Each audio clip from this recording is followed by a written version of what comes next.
Hello, everybody. Thank you so much for joining us for the first episode of Tales from Beyond Crow Lane. I am your dungeon master, Reed, and I am so excited to be getting started with this new campaign. We're going to start the same way we always do with some introductions. Once again, I'm Reed. I'm your dungeon master. You can find me on TikTok at DND5E or on Twitter and Instagram at Snail5E. And you can find me here all the time. This is where I live. Thank you for joining us. I'm going to pass things over to Diana. Hi, I'm Diana. You can find me on TikTok at SapphicsDragonona or on Twitter at SapphicsDraga. And I have no other words. I'm here all the time. And I'm really happy that I'm here today. And I'm just so excited. I love you guys a lot. Thank you, Diana. Passing things over now to Jess. Hi, folks. I'm Jess. You can find me on the internet at Seriously. And I'm also just kind of here speechless, feeling like a little bit in a fever dream, because this is just going to be so good, huh?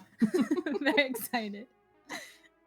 Thank you, Jess. Heading things over now to one of our new members, TT. Oh my God. Hey everyone, I'm TT. I'm the official Starlight Tales laugh track. And now you'll get to see me live and in person. You can find me at TT Brett on literally everywhere except for Twitter, because some guy who hasn't posted since 2017 has my username. So damn you, Tim Brent. If you like crazy makeup transformations and original queer stories made by queer people, I'm your guy. Awesome. Thank you, TT. And passing things over to Bree. Oh my gosh, so excited to be here. You can find me on Twitter at AubreyQ. I'm currently locked down for politics reasons, but we'll get there when we get there. Besides that, super stoked to be here and be part of this amazing, incredible crew. So thanks for having me. Incredible. Before we get to our last but certainly not least individual, thank you so much here or there for the subs. Oh my gosh, that's so kind of you. Thank you very much. Last but certainly not least, I think everyone else went. Yes? Wait, no? Mara? Just kidding. Hey. I'm sorry. Mara, You're please good. introduce yourself. Hi everybody, my name is Mara. You can find me on the internet as College of Lore Dropout or just Lore Dropout.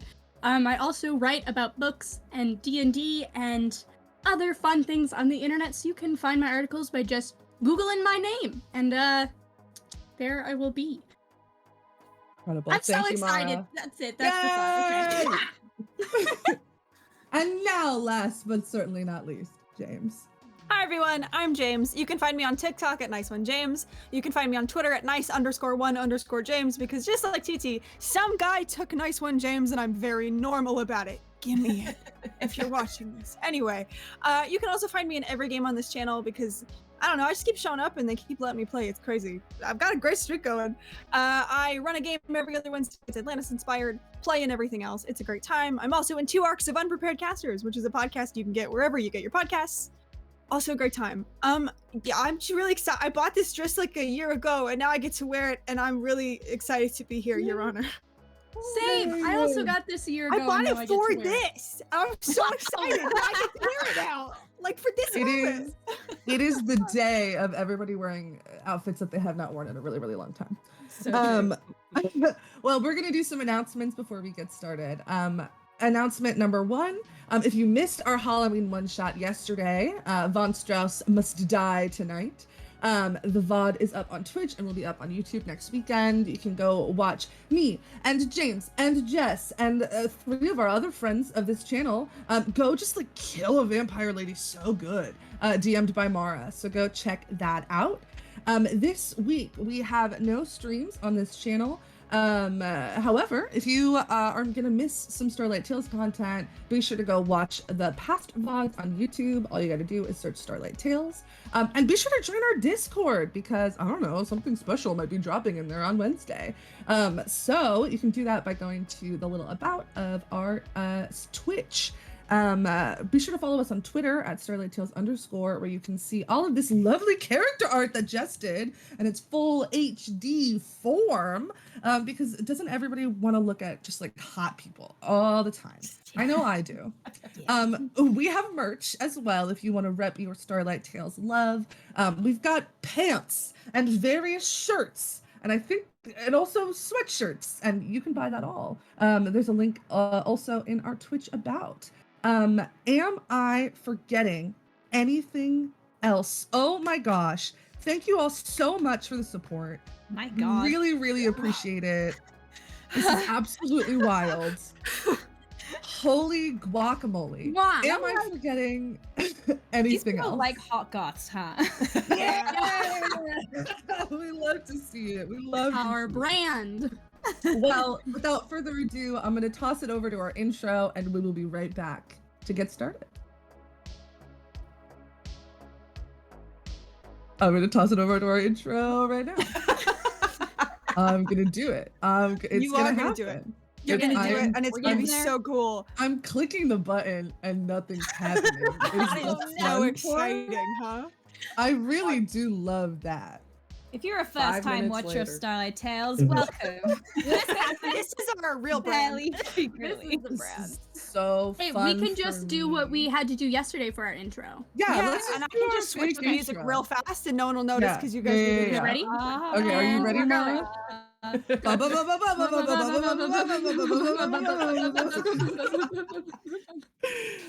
Iconic. No notes. Incredible. So good. Do we still have to go, James? Am I still stalling? Nope. No, I'm doing Okay. it. I'm just All looking right. at it real quick. All right. Everybody, here we go. Flawless. 70 years ago, a bloody hand grasps a crown. A man covered in scars and sweat, with more money than he knows what to do with. And so he buys a ship. He finds a crew, and he sets sail. Wayland Crowcolts, the captain of the Sea Devils. 31 years ago, Wayland Crowcolt disappears. Maybe dead, maybe murdered, maybe lying in wait for the perfect moment to return. Whatever the cause of his disappearance is, the impact on the crew is notable. A fight for power, an ugly one. One with many casualties and one that does not end well for anyone. Two sisters pitted against each other. Only one of the two lives to tell the tale. 10 years ago, the Crowcult crime syndicate is booming. People all across the galaxy know and fear the thriving family of tieflings. The oldest child, Tennant, gets thrown back into the place his grandfather emerged victorious from 60 years before, the ant farm. Tennant, with the help of Feywild Princess Rose and Street Fighter Chaser, burns the whole thing to the ground. 9 years ago, a wedding, a welcoming of a new crow into the family. And life goes on, like it always does. Yesterday evening, it is a night like any other. The dreary planet of Dorithium and its constantly overcast weather does not come as a surprise to its inhabitants anymore. And as our party of crows falls asleep, they begin to dream. The first thing they see is a single crow sitting on a dead or dying tree, silhouetted in moonlight. The crow seems to be preening itself, not paying attention to anything. Slowly, one by one, other birds flock to the tree. Pigeons, ravens, parrots, cardinals, hummingbirds. One by one, they settle in on this tree, their attention focused directly on the crow. They watch as the crow finishes cleaning itself, and the crow raises its head to look at the other birds, each cawing and crooning and telling the crow how great it is, how much they love it, how they do anything for it. From there, the dreams diverge, each member of the family having their own distinct moment of lucidity, recognizing their own control over the path of this dream. And the dreams end, like they often do, each in their own way. Night gives way to morning. Sunday, with family dinner at the estate on the calendar for later this evening. Let's check in with our crows and see how each of them start their day. Could everybody please roll me a flat d20?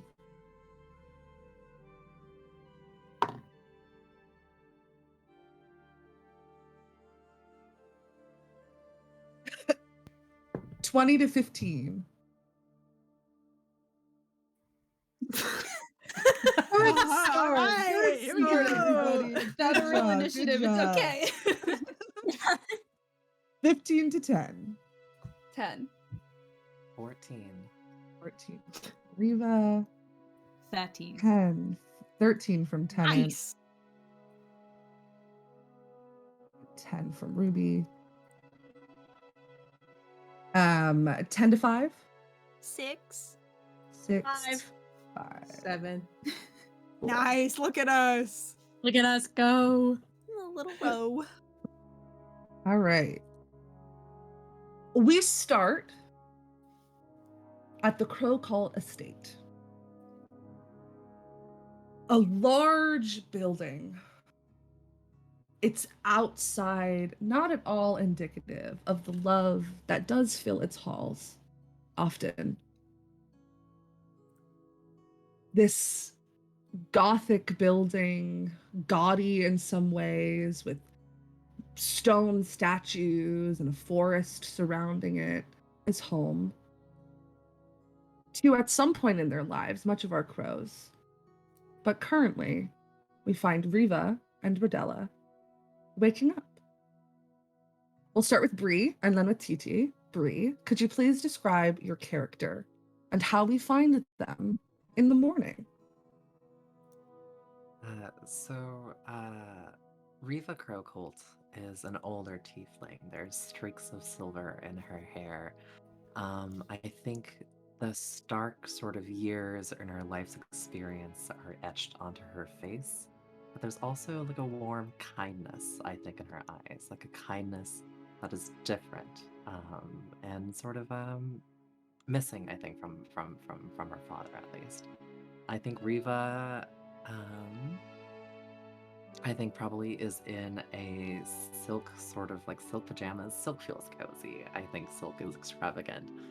And I think she wakes up with her beloved Rodella at her side.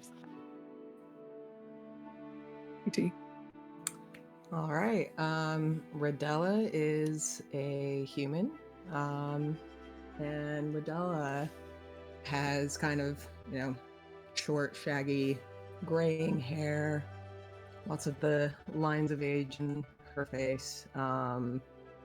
Is a lot bigger and a lot more kind of envelops Riva when they sleep, very cuddly. And has a arcane eye with scars kind of going across them from where she lost it, and a mechanical leg that also was lost. And fun thing to note is the mechanical leg was one that was designed by her son.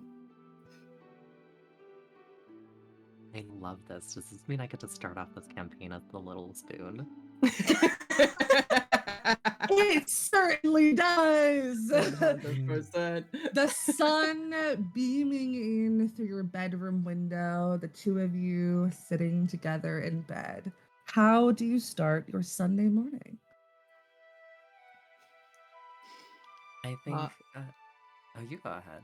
Oh, I was just gonna say, if Riva attempts to rise, I think Rodella will hold on just a little bit tighter. And I think like Riva just like purrs a little bit and like stretches and like leans in, and I bet like the mechanical like warmth, and it's one of those things, there's something like magic through your mechanical extremities where like everything is warm, that perfect temperature of like the sunbeams in the morning, like when that little sun patch or like cats curl up in, like that is you right now, and Riva leans into that like embrace. I must go to that. Must you? A moment longer. I've got to go check on Tenant. Of course, and I've got business to attend to. But let's take this moment. So,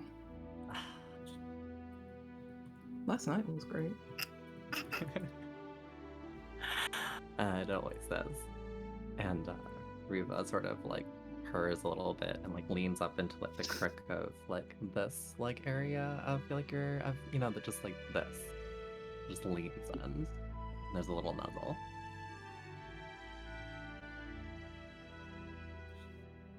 I think they just kind of sit and snuggle for a bit. And we can get looter if you'd like. I don't know what the rating is for this side. We'll let them share their little morning moment together, cuddled in bed, and our camera will very tastefully zoom out in the forest, into a little cottage where we find Tennant and Rose. We'll start with Jess and then with James. One of you could please describe the cottage, and both of you, please talk to us about your characters and how we find them in the morning. James, do you want to take the cottage? Sure. So the cottage is kind of like on the beginning of the tree line in the back garden of the Crowcolt estate. It's like, I think just little enough that it quantifies as a cottage, but is not at any means like teeny tiny. These people are very rich. It's a nice cottage. It kind of has that like gothic Victorian kind of look to it, with a lot of like dark greens and black shingles. I think sticking off the side you can probably see, I don't know what the name for it, but like those rooms that are encased in glass that you can go sit outside of, so you can see like the rain hit it. Yeah, a little conservatory. Covered in flower boxes and a little garden that Rose tends to religiously. And yeah, it looks pretty homey. Incredible. Thank you. Jess, please describe your character and tell us how we find them in the morning. Probably mirroring the scene previously. I think Tannen is not a morning person, very hard to wake, and is curled protectively around their wife. Tannen is another grey-skinned tiefling, this time with this silvery white hair that kind of overcrops like the bottom, which is much darker black, and streaked through with more streaks of black. And they have these two dark horns that curl back past their skull, the same orange eyes of his mother, and a bunch of tattoos pretty much where any skin is visible, some newer, some much older and much worse in quality. Yeah. Thank you. James?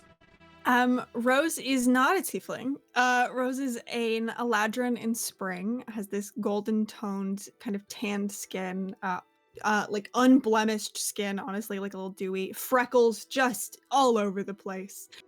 Very like sharp features, but in like a Disney princess way and not in like a Disney villain kind of way. But they have begun to soften a little bit over the 10 years since the ant farm.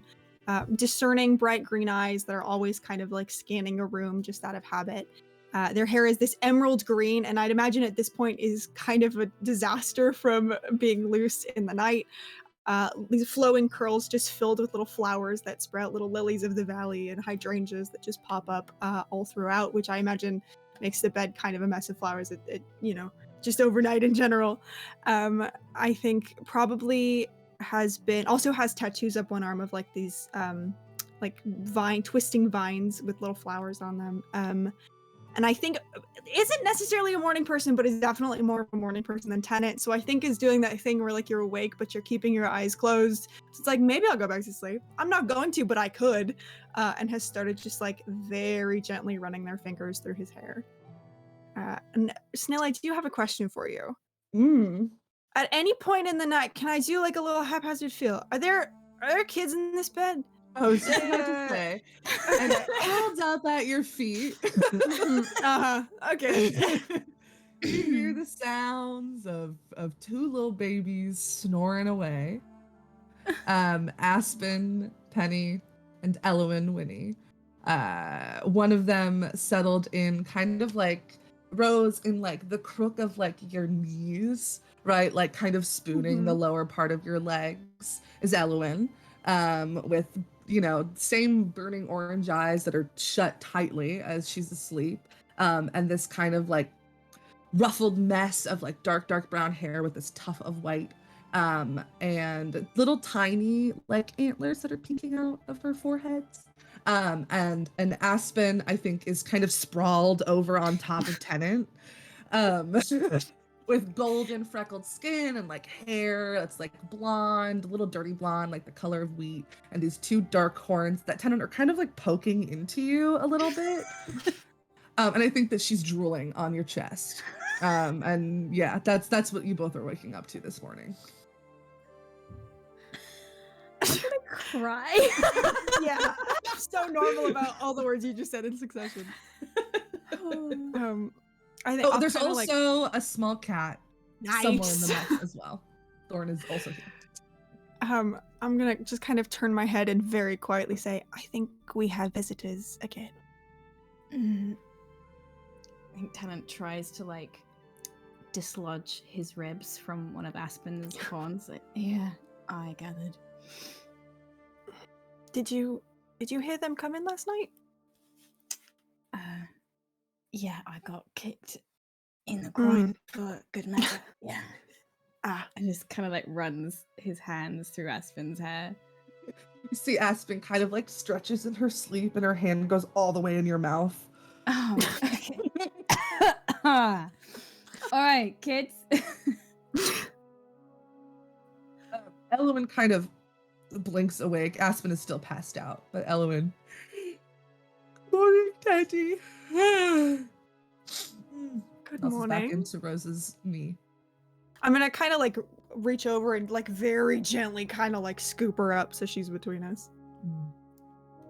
I think Tennant will do the same and sit up and kind of cradle Aspen and like wipe the drool off his shirt.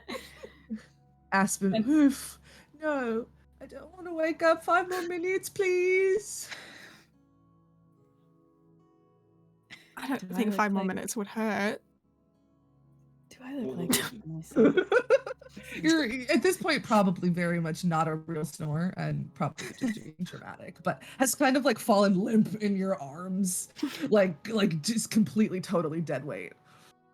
I'm just gonna like run my fingers up an arm and like tickle her under the armpit. Stop it! Stop it! Stop it! Stop it! I'm up. Come on. Good morning. Hi. Elowen kind of looking up at you, Rose, with like a little bit of guilt in her eyes. Like, I'm sorry, I had another bad dream last night, and I figured that it was okay. Okay. Hey, I'm sorry. Hey, I'll kind of like smooth some of the hair out of her eyes and go, it's okay. Okay. We're always here. It's okay. Yeah? Yeah. I'll kind of like tap her on the nose.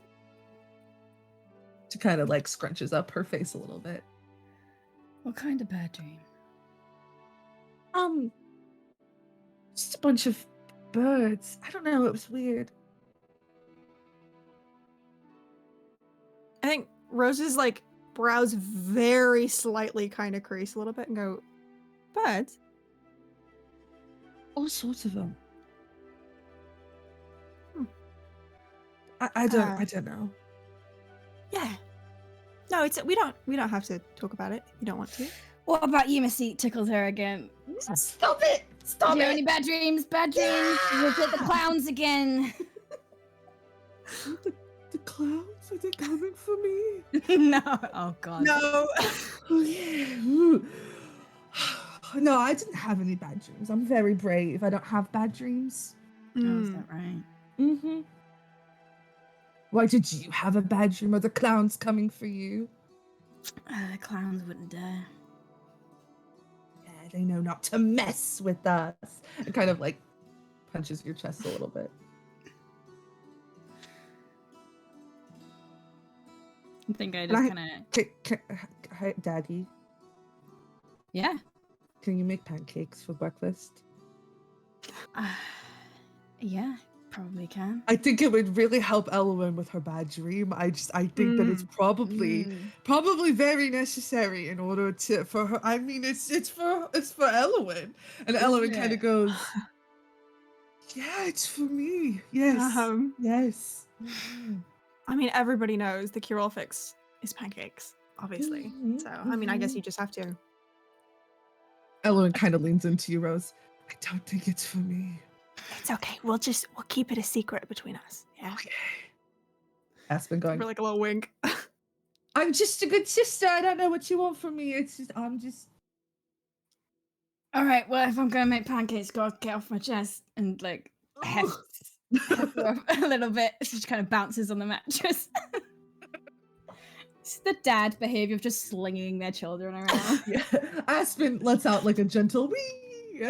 She goes to land on the rest of the bed. What's going in these pancakes? Are we chocolate chipping? Are we blueberry? Aspen just nods excitedly at both answers. Both. Wow. All right. Can I help? Maybe I'll do 2 pans. I'll do the other. Yeah. Can I help? Can I help make them? Oh yeah, if you're very careful. I'm always careful, Daddy. Always. Yeah. Always. I'll kind of like scoop Elowen into my arms. Go. What about you? Do you want to help? I could go pick the blueberries, but I'm afraid that I would hurt myself on the stove. Remember, I'm not allowed to touch the stove. Right. No, I was definitely thinking of putting you on blueberry duty. Yeah, I'm really good at that. I know. Okay. All right. Kind of gives you like a nice little smooch on the cheek. Oh. Happy to be in your arms. And we kind of pan from that moment, the 4 of you plus the cat, heading out towards the kitchen. And I forgot who came next because I had to close those notes. And so I'm opening the notes and I'm looking at who comes next. It's Ruby. We go back. Actually, no. You tell me, Diana, where did we find Ruby in this morning? And what does Ruby look like? That is such a good, Ruby, early riser. She has been awake for many, many, many hours at this point in time. So I think that we kind of are pulling even further away from the estate and into the forest. I think that Ruby is already up. She's this red tiefling with the same sort of bright orange eyes as her siblings, but they are laser focused on whatever she's focusing on. I think that right now she has on just this long dark, it's almost like a very dark forest green but almost black cloak that has sort of all these crow feathers around the shoulders and like kind of like a mantle. And she kind of has her hood up. She's got her bow slung over one shoulder and her arrows. And I think that she is probably searching for just like some fucking, I don't know, herbs and shit for dinner tonight. I think that Rodella probably let her know if she was running low on anything, and Ruby knows exactly where to find it in the forest. So I think that she is just kind of walking about looking for stuff. Yeah, you can easily find a couple of extra herbs, a couple of berries that you were asked to collect for the salad. Yeah, it's second nature to you. You know these woods like the back of your hand, and as you are combing through, you hear the sound of a large black bird kind of not very gracefully coming and kind of like flapping through the different like branches and landing on your arm. Yeah, without even looking, just one arm is up waiting, and it's just so practiced that when he lands, her arm doesn't even dip at all. Like she's just prepared. Morning, Rod. How we doing? Reports all good? Morning, kid. Yeah, things are looking great out here. Nothing to complain about. Nothing to complain about. What's that? You got a berry in your hand? Can I have one? You're gonna hook up your old friend Rod? Rod, I've always got a berry for you. And I give him a berry and I give him little scritches under his beak. I'm gonna clarify this for the jury right now. Rodney is in fact a raven. I wanna be upfront about this so it's not a shock later. She got him when she was little and she thought he was a big crow, and by the time anyone pointed it out, it was too late and she imprinted on him. Anyway, I don't want anyone to be surprised later. What's on the docket for today, kid? Anything in particular I gotta keep an eye out for? I don't think so, not much, just the usual. All right. Reports from the others all good? Everyone from the night shift let you know? Everybody's waking up. Pancakes being made at the cottage. I don't know, kind of an interesting scene happening at the estate. I'm glad you're not there. No, please don't. Yeah, I think the Nadette's still sleeping, is what I heard. Yeah, well, what else is new? Sounds about right. How about you, Rodney? How's your morning going? Can't complain.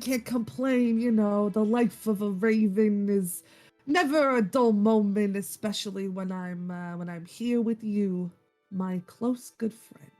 You know, flattery doesn't get you much of anything. I want another berry. Is that obvious? You can just ask for another berry. You'll have another berry. Can I another berry? How are you doing? What's going on in your life this morning? I'm all right. Strange dreams again. Yeah, what was this time? I mean, I was dreaming about crows at first, but that's not unusual. I thought it was crows. Kind of like shakes his head a little bit. All right, Rodney, it's been quite a while. You can't keep acting like that every time I mention I crows. know, You know you're better than all of them combined. Oh, thank you. He starts preening a little bit. All right. But no, I mean, it seemed normal, but then there were a bunch of others there as well. More colorful variety. I don't know. It was strange. Usually when I'm dreaming about that, I'm dreaming about my crows. Or it's me. This time it was different. Weird. Very weird, but, well... I don't put too much stock into it anyway. Dreams are dreams. Yeah. What do ravens dream of? Oh! Berries? He, like, opens his mouth. Alright. Last one. I do need some of these. You can't have all of Okay, them. I promise. Alright. And of course you'll have all the leftovers. Opens his mouth again. You can have a little bit of... I have some bread left over from yesterday. You can have a little bit of that. Oh, you spoil me! Yes! So we're done with the berries. Alright, okay, thank you. Alright, I promise. Thank you. We'll kind of, like, put the bread on your arm and, like, start pecking at it. Alright. What do you say we go see about some blueberry pancakes? I love the sound of that, kid. You always know the way to my heart. Always. And we kind of head back two of you. towards the edge of the woods. Yeah, head off. And last, but certainly not least, Mara. Where do we find Nadette? And please describe them for us. This morning, we find Nadette in the guest room of the little cottage that they have swiftly made their home. She switches between the main house and staying with Rose and Tennant. and I think was awakened by the smell of pancakes cooking. And so like stretches out of bed and is so good at getting ready so quickly. So in like 10 minutes, we see this gray tiefling with bright yellow eyes and these dark black ram horns and white hair kind of pushed back, a full face of makeup on already, has a like silk blouse thing buttoned down on that like it's unbuttoned just a little bit too much, and then like high-waisted leather pants, like sort of like Geralt pants from The Witcher, with like fancy buttons coming up, and just like, you know, looks in the mirror, kind of winks. Right. Tenant, if you put a banana in those pancakes, I'm killing you. And then like opens the door and heads out to the rest of the family. What is our issue with bananas? I just don't want any. What? All right. I didn't know what pancakes you were my making. life. Okay. Well, maybe yeah. you should make your own bloody pancakes. Covers Okay, I will Aspen's if you- ears, who's like on his hip. Aspen goes, yeah, maybe you should make your own bloody pancakes. Oh, okay. Oh. Good one, Aspen, yeah. Well, I would if you weren't taking up the entire kitchen. I've got blueberry over here. Did you want that? That'd be great. Thank you, Great. sister. Yep. Kind of You comes. look nice today, by the way. Thank you. So do you. Yeah. Gives you a little peck on the cheek Fully and just kind of like, pajamas. yeah, like slaps Tenant on the face very lightly.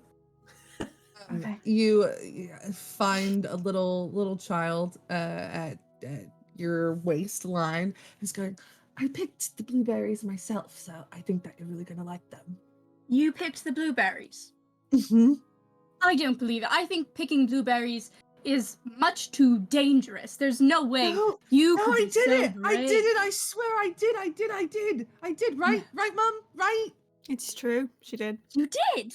I did. Coming Dan at has and a like handful scoop. of chocolate chips. Is like eating them. Like I picked the chocolate chips. Actually, that was Just very like- brave and dangerous of me. Throws the child over my shoulder, like hanging upside down by the feet. Right, what's on the docket today? Anything exciting going on? Flips it back over. You tell me. I was gonna probably stop by the antique shop, get some work done, but I don't know. Is there anything exciting? Anybody you're roughing up today? No, just this, and then like tickles Aspen again. No, Just one- stop it! Stop it! You know, dinner is tonight, yeah. Of course, I was the one who reminded you last night. All right. Well, I'm reminding you. All right. Yes, thank you so much, dear brother of mine. Yes, dinner is tonight. Great. See you then. I think at this point, you guys hear a knock on the cottage door. Incredible. Okay. Oh, everyone's- I'll get it! Aspen runs to the front door. Okay. Opens. Like on her tippy toes, opens. We're done. Baby! Oh. This is down and immediately scoops them up and does the grandma hip thing and comes walking in. Tenant, you busy? Yeah, I actually am. I'm trying to like cover up the absolute pigsty of a kitchen that's probably developed in the space of 10 minutes. But yeah, I'm actually quite busy. Yeah. Well, you're about to be more busy. Want to go get it into your joggers? Do I want? No. What's the fantasy equivalent of joggers? Joggers. Fantasy job. Do I want? Can you not? I'm making breakfast here. Oh, is that what you're doing? Yeah, unless you want to help Morning. me. Do you want any? Sorry. I look at the baby. Who makes the best pancakes? You do. That's right. All right. Why I'm don't you go bullied. get into your joggers and I will finish this. I'm not gonna get. Set the baby down and I immediately start cleaning up the kitchen and like adding a few missing ingredients and like I defeatedly walk into the bedroom. You, Nadette, you hear Element go, Auntie Nadette, are you gonna go get cinnamon rolls like you normally do on Sundays? You want? I didn't know you liked cinnamon rolls. This is the first I've heard. You like cinnamon rolls? I tell you every week. Maybe I need to tell you more then. Maybe. No, you do. You tell me a perfect amount. Okay. All right, I'm gonna go get cinnamon rolls. Cheese Danish for you. Yes, please. Thank you. Right. Tenant, you want Yeah. the donut holes? Yeah, you know it. All right. And a pink sprinkly donut with as much frosting as you can possibly find. And if you can ask for extra frosting, I would really appreciate it. Frosting I'm sorry, I and didn't catch- pancakes in one morning. Oh my God. Yeah, it's You gonna be a wanted- busy day, Mum. I need my extra energy. Of course. Yeah. So true, Mum. Okay. Whoa. Okay. Kind of give each of the nieces a little smooch on the cheek. Come give Rodella a big hug. You want anything? Not for me, sweetheart. All I right. think these pancakes will be plenty. Perfect. Reva, do you think she'll want? I think they have those muffins she likes. I can check. That'd be great. Got it. Walks outside, just kind of yells, just out into the woods, like, Ruby! Do you want anything for breakfast? I I'm think going to the bakery. I think Ruby like steps around the side of the cottage at that exact moment and is like, "You don't need to shout. Nice. I'm right here." Rod said there were pancakes. Are they not Yes, pancakes? There are pancakes. There's All right, blueberry fantastic. chocolate chip and blueberry chocolate chip pancakes. I am going to the bakery. They're in combination. Yeah. Do you want anything from the bakery specifically? I'm all right, thanks. Right. You hear Rodney go, I don't know, some fresh bread might be nice for the good old pal. But I'll make you bread. But you know, they're going already, so you might as well ask for some. I don't know, just a thought. And I'll see if they have any day old for you. Deal? that would be Ruby, fantastic. why does she hate me? I'm not getting you. Listen. But it's all right. Just anything with extra seeds, if they have it. Yeah. Ronnie, Thank she's just you. gonna make you bread. I'll give you the old stuff. gonna You can make him deal bread. with it. God. All right. Kind of cough a bit. All right, I'm off. This family is weird. Just kind of walks down the road, yells up at the house, "Mother, good morning," and just keeps walking by. Don't know if Reva heard, but you know. You hear like a faint, like, good morning, and then Tennant walks out of the bedroom in like the most dad fucking like jogging pants ever. Just you defeated like. What the fuck are you wearing? All right, good morning to you too. I don't know why am I wearing this? Rodella turns around with an already made stack of pancakes. Just like, it's like divvying them out into into the Ruby kids just and comes stuff. and grabs one off the plate and takes a bite and then holds out for Rodney to take a bite and then takes another bite. Morning. And as she's passing out the pancakes, they'll look at Tennant and just be like, "Your blood's going stagnant. Let's go." What? Looks at Rose. Rose is like lean at this point. It's chaos. Has like leaning back against the counter, arms crossed, and just like grinning. No, let's go stagnant. Aspen goes, happen. yeah, you don't want it to go stabbing. You had I actually can't. I think I actually need to leave. I'm good. Bye. I think Rodella does the thing where she's like starts running backwards out of the, out of the No. cottage. No, I'm not. I'm not running with you. Let's I'm- go. No. Let's go. Tennant, Come on, sounds like you're sweetheart. running. It's a gorgeous morning. Do you want to come with me? No. Okay, I'll leave you two ladies with the pancakes that I, you know, was meant to make and then didn't get to make, and I'm just gonna go. Oh, you cough up didn't make along, I these. guess. That's why they're so No, good. they're perfect. Look at them. As on your way out, you hear like the sound of tiny feet running after you, and Elowen kind of like tugs on your pants and is holding up a pancake. Thank you, darling. You're welcome. Will you hold me? You know, actually, you stay behind. I'm. Okay. It might be just a hazard to my health if I ran and Okay. held something. Well, have fun. I love you. I love you. I think. Rodella reaches down and kisses her face and then Oh. starts running. Oh, fuck. Okay. Keep up. Oh, fuck. I'll kind of stick my head out the window and go, love you, have fun! Yeah, I love you. If I'm not back in half an hour, send a search party. All right. And we'll pan from that. Over to Riva. Bree, what's Riva up to? Riva's probably how close is the cottage to the estate? It's like in the woods behind it. Okay, then Riva's probably on the porch with like a cup of coffee, just watching this happen as like Tennant like runs out in the joggers, and it's just like, Incredible. what was it? Oh, your blood seems stagnant. How did you hear that? Oh, God. Just like waves behind it. And then Rodella winks up at her and like sends a kiss and then keeps going. Are there pancakes for me as well? As many as you want, darling. Lovely, I'll be there right in a moment. And Riva goes like back towards like, is there a fantasy email or anything like that happening? The fantasy business crimes happening? Let me tell you about the mail systems on this planet. We've got two mail systems, okay? Number one, all of Ruby's crows will deliver messages for you. They do require payment in the form of some sort of snack or something shiny. That is important. That's not free, and it's only for the family.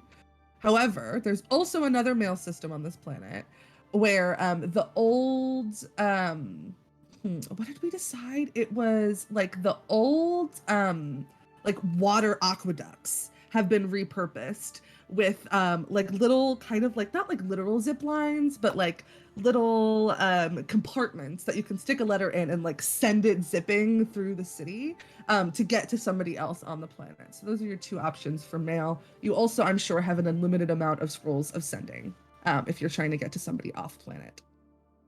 I think what Riva is doing, in the wake, I think, of that dream from last night, I think she's feeling a little bit tense and a little bit worried. So I think what she's doing is writing a few letters just to sort of get a check-in on security and get a check-in on sort of like any malicious rumors or potential notes of any attack on the Crowcolt fam. So she's just starting to like write out a few of those like notes in the morning with a coffee while watching Tennant jog. Assuming that's happening. At a certain point, Stephen, your crow, will come and kind of sit on the porch next to you, just kind of like watching and being very patient and not at all imposing, but just waiting, knowing that he's there if you would like him to deliver something. Stephen, do you have a preference this morning? I think there are blueberry pancakes, chocolate chip pancakes, and some blueberry chocolate chip combination. You see at the name of that the last sentence, you see his eyes widen. Fantastic. Let me snag a pen. Let me snag a snack for you. And then she sort of like hands off a few letters. Just to be like, make sure these are delivered properly, and we'll get you your silver dollar stack. Opens his mouth. There you go. Great, fantastic. And she says, Rodella, I'll have a warm stack for you as soon as you return. And then she like seals the envelopes. I think there's like a small like magical seal, a little stamp that sort of like happens on all of these notes. And then she sort of sits back in her sort of like rocking chair is what I assume, and just sort of like stares off into the mist for a moment. And she's like she's watching everything, but she's not quite here in this moment, thinking about that dream. Stephen will grab all the letters and fly off, I'm assuming in the direction of Crowcolt headquarters. And we follow Stephen a little bit away from Crow Lane into the rest of Dorithium, where Nadette is walking to the bakery. Yeah. I feel like Nadette is like, as you know, just passing people starting their day is like, oh my god, I love your coat. It looks so good on you. Just like Thank saying you. hello It's to everybody. new. Thank you. Yeah, I appreciate that. It's really, You, it you flatters look you really great, well. by the way. Oh, thank you. Thank you. Stop. Have a great day, Nadette. You too. And just is like chatting with everybody. Is like, oh, how's the wife? How's the kids? Oh, they're doing good. They're doing good. Starting school, so it's Oh. exciting stuff. Yeah. Already. I No, know. they got They big grow so up fast. so fast. How are you? How are you doing? I'm doing great. I'm just on my way to get some pastries for the morning, but Oh, incredible, incredible. Tell Sam we say hi, will ya? we'll do.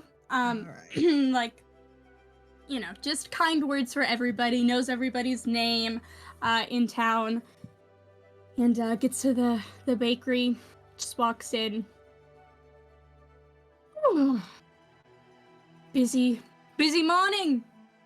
The bell on the door kind of ding, ding, ding, ding, ding, as you walk in, and you see Sam Winterheart standing behind the counter, covered in flour, kind of all over her apron, her brown hair, kind of at this point a little bit duller because of the flour that's kind of all in it. These like big silver glasses on her face. And as the bell goes off, she kind of goes, "Oh, just give me 1 minute. I'll be there in just 1 second." But as your voice rings through the room, she kind of pops up. "Oh, good morning." Morning. I'm here for the usual. Of course, If it's Sunday, that's- isn't it? And kind of like turns behind Yes. where there's like a big box of all of the pastries that have been set aside already, including extra frosting on the side for the donut. And kind of turns it to you. There you go. You can check it, but I think everything's probably as it should be. I trust you. Kind of like sits out one of the stools on the counter, is a little wobbly, like, do you want me to take this over to my shop? I can fix it up. Oh, that would be great if you wouldn't mind. Yeah, got you. Since you won't let me ever pay for the pastries, it's the least I can do. Thank you. Oh, do you have any day-old bread you were gonna throw out? Oh, always. Kind of like points in the direction of there's like a little plastic box on the counter. You can feel free to grab as much as you'd like. Thank you. If any birds ask if it's day-old, no, it isn't. It never is. Never is. Just kind of gathers everything, like hooks an arm through the stool. It's like, right, I'll get this back to you probably tomorrow, if that's all right. Yeah. Take as much time Right. as you need. Perfect.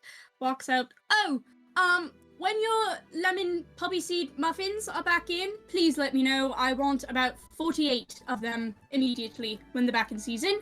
Thank you.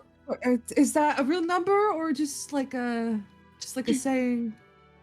No, it's a real number. I think I could eat all of them right now. And Okay. just bust Okay. through the door. Bye. Be safe. Always am. And just like crosses the street to our little antique shop I co-run with Rose, and like unlock the door and just kind of like toss the stool in and be like, "Meh." And then get my big bundle of parcels and walk back. I think I duck into a little alley and pull the bird whistle around my neck and kind of blow it a little bit and goes, "Stormbeak, you following me?" You watch as Bernie the Third kind of comes and settles in. Give him some bread. "Stormbeak, you can tell them I'm on my way back with actual breakfast." Kind of goes and looks at you, swallows the bread, and opens his mouth for a little bit more. Yeah, all right. Don't tell Ruby, she'll say I'm feeding you too much. Takes a little bit of extra bread, gives you a wink, and flies back. We follow Nadette walking back through the forest and Bernie the Third flying through the air. Bernie and Steven kind of cross paths and give each other like a curt nod as they head in opposite directions. And our camera settles back in on Rodella and Tennant running through the woods. Rodella's still running backwards. just like very clearly got a stitch and is wheezing. I know what you're doing. Mm, It's not working. keeping you alive? Yeah. I mean, it's worked pretty well so far. I'm not stagnant, all right? I'm fine. Mm-hmm. Jenny, oh, hold on a minute. Pauses, hands on his knees. This is why I taught you long-range fighting. All right, we got all be. That looks up. And is like well over 6 foot mother. All right, we'll take a little break. Oh, thank you. How'd you sleep? Shit, how do you sleep? Shit. Morning was nice. Yeah? Yeah. You didn't have any weird dreams, did you? Yeah. I mean, not unusual. Yeah. Did you? Yeah, also not unusual, but so did Win. Wynn's having nightmares. Yeah. Oh. Thought we were gonna be able to avoid that. Yeah, well, I'll do my best. So, what did you dream? But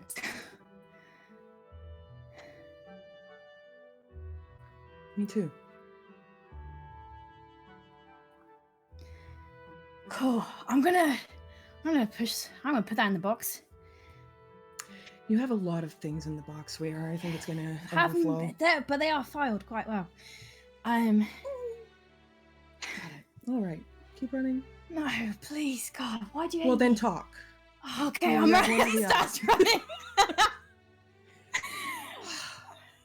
Does like a loop and starts running back to like the estate.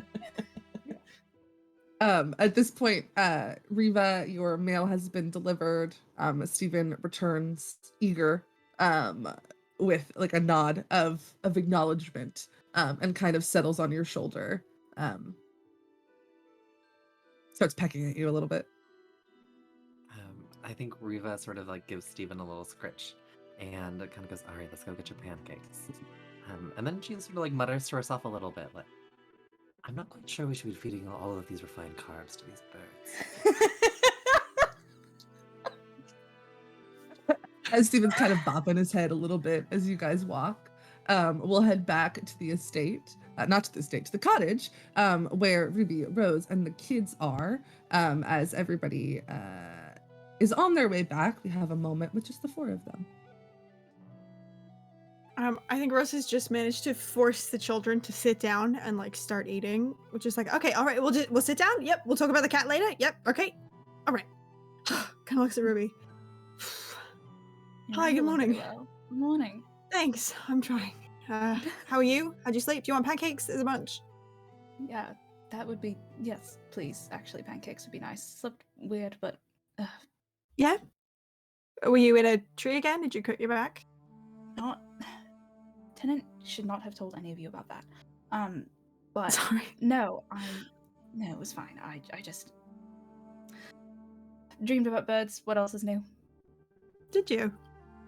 Yeah, but Rose kind of like does a very quick like side glance to Elwyn and then back to you. What kind of birds? Hands you a plate. oh, all kinds. That was the strange part. It's usually just the crows. Seems to be going around. Going around. Wynn had a weird dream about birds, and so did I. And now you. I mean, we do spend a lot of time around birds. Everything is Yeah. bird themed. Everything's feathers. Everything's Yeah. wings. No, blah, it's blah blah blah blah. Yeah, it's probably- kind of a theme. Yeah, and I'll kind of like lean in a little bit. Also, Wynn's been doing this thing where like she pretends to have a nightmare to come in, so like I don't know if it might have just been like yeah, Might have been. Yeah. weird. Wouldn't worry about it. Nah, me? Worry? Psh. Never done that in my life. From the kids' table, you hear Aspen go, Auntie Ruby, Hmm. what what type of bird is a bird that is red but also lots of other colors? What is that bird called? Uniparrot? I don't know, maybe. I think How that many Ruby types will. of birds are there? Well, that's a big question. There's lots of types of birds. I mean, it's mostly just crows here, but Mom, many no, as- I saw a different bird saw a yesterday. different bird. So. Mm-hmm. birds that weren't crows. Mm-hmm. Here. Outside. Mm-hmm. Mm-hmm. Huh. If you see it again, you point it out to me. Okay. It was Fantastic. really colorful. I also God. said things to me. Oh yeah, what kind of things did it say? Rodney talks to me sometimes. Hi. Is it hi? Mm-hmm. Mm-hmm. And what did you say? Hi. Fantastic start. Always got to get the greeting out of the way, be polite. Mm-hmm. Did it say anything after that? Yeah, I said something was watching. Oh. Ruby just kind of throws a glance at Rose, but Mhm. keeps her demeanor very, like, just calm and curious, the way that you talk to children. You remember who it said was watching? Oh no, I don't remember the name. Just something. That's alright, love. Thank you, and when you guys are done, I think that there are 2 crows who've been working very, very hard for the both of you outside that might like a little snack as well. Both of them kind of perk up and start eating faster. Reed, I have a question. Mhm. Can I do like an insight check on my kids to see if this feels like one of those things where like a kid is telling a story because it will get them attention, or if this is like a genuine account of something Please. that happened? Please. Amazing. Thank you. Okay. Oh, that's gonna be like 1,000,000 probably. That is a 23. Yeah. Aspen, known to embellish stories. Right. This doesn't seem like she's something that she's like making up as she's talking, right? Like you can kind of tell when somebody who's not very good at lying is in the process of thinking of things. And Sure. that's not what's happening here. And Elowen kind of looks a little bit nervous, but not in the nervous way that she looks when Aspen is forcing her to lie about something. In the nervous way that she looks when something makes her just like uncomfortable and a little bit scared. Okay. I think Rose just kind of like instinctually reaches out and like gives Elowen's arm a little squeeze, gives her a little wink. She gives Good you like pancakes? a little like half smile. Yeah, they're really good. You're right. When you Okay. when you help to make something, it tastes like 5 times better. It does. Mm-hmm. Okay, See a good. bird. Sorry, Winnie, did you see a bird as well? It wasn't one of the crows. Yeah. Oh, did it talk to you as well, love? Yeah.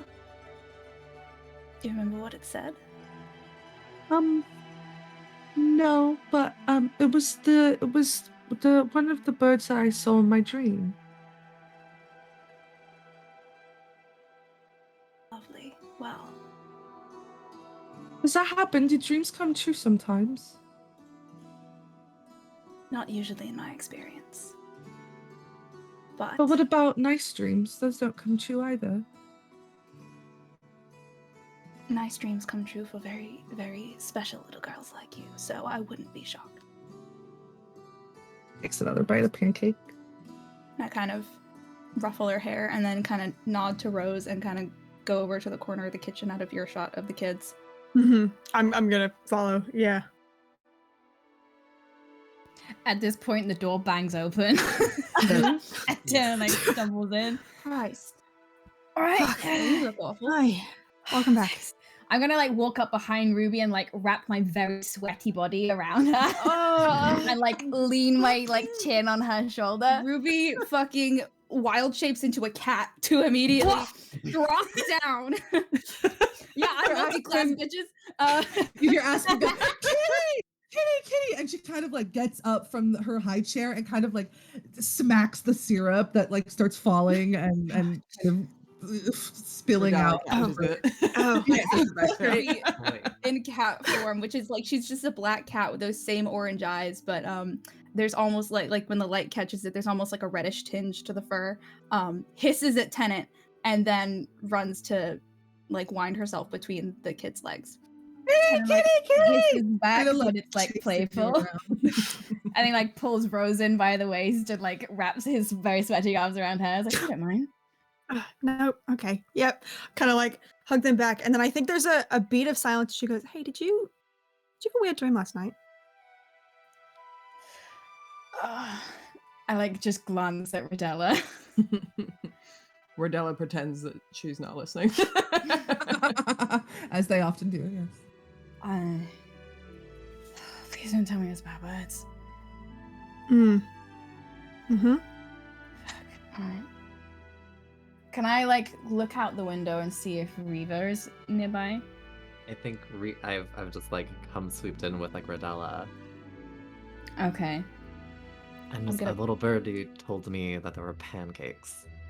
And Steven on Reva's shoulder kind of pipes up a little excitedly, puffs his chest out a little bit. Redella already has a plate that she set aside for Reva, and she just kind of winds her arm around her and then hands grabs one of the pancakes down to Steven. He takes it, starts walking away. Oh. Reva like whispers over to Rodella, just like, if we're going to continue feeding our crows like this, we're gonna have them join Tennant on these morning runs. Morning flight. Yeah, Ruby just like meows in agreement from the corner. Got it. And then I think I hisses again at Tennant. Takes a swat at his ankle as she goes by. And then I think is gonna try to lead the kids like outside to where their respective. There's a lot of fucking everybody in the families in this house. There's a lot of fucking birds who are outside right now. So is gonna kind of lead them out and then drop her wild shape and head back into the house.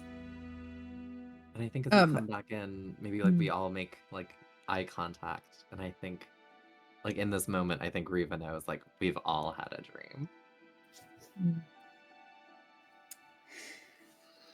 So And at this slept point, really well.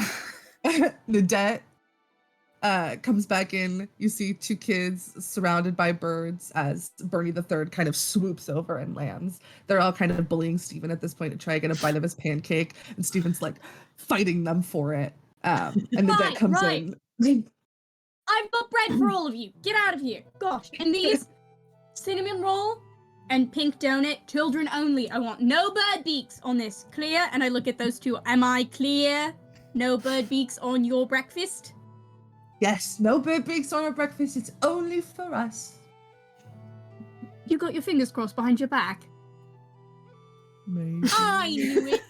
Joe, give me your hands and say it again.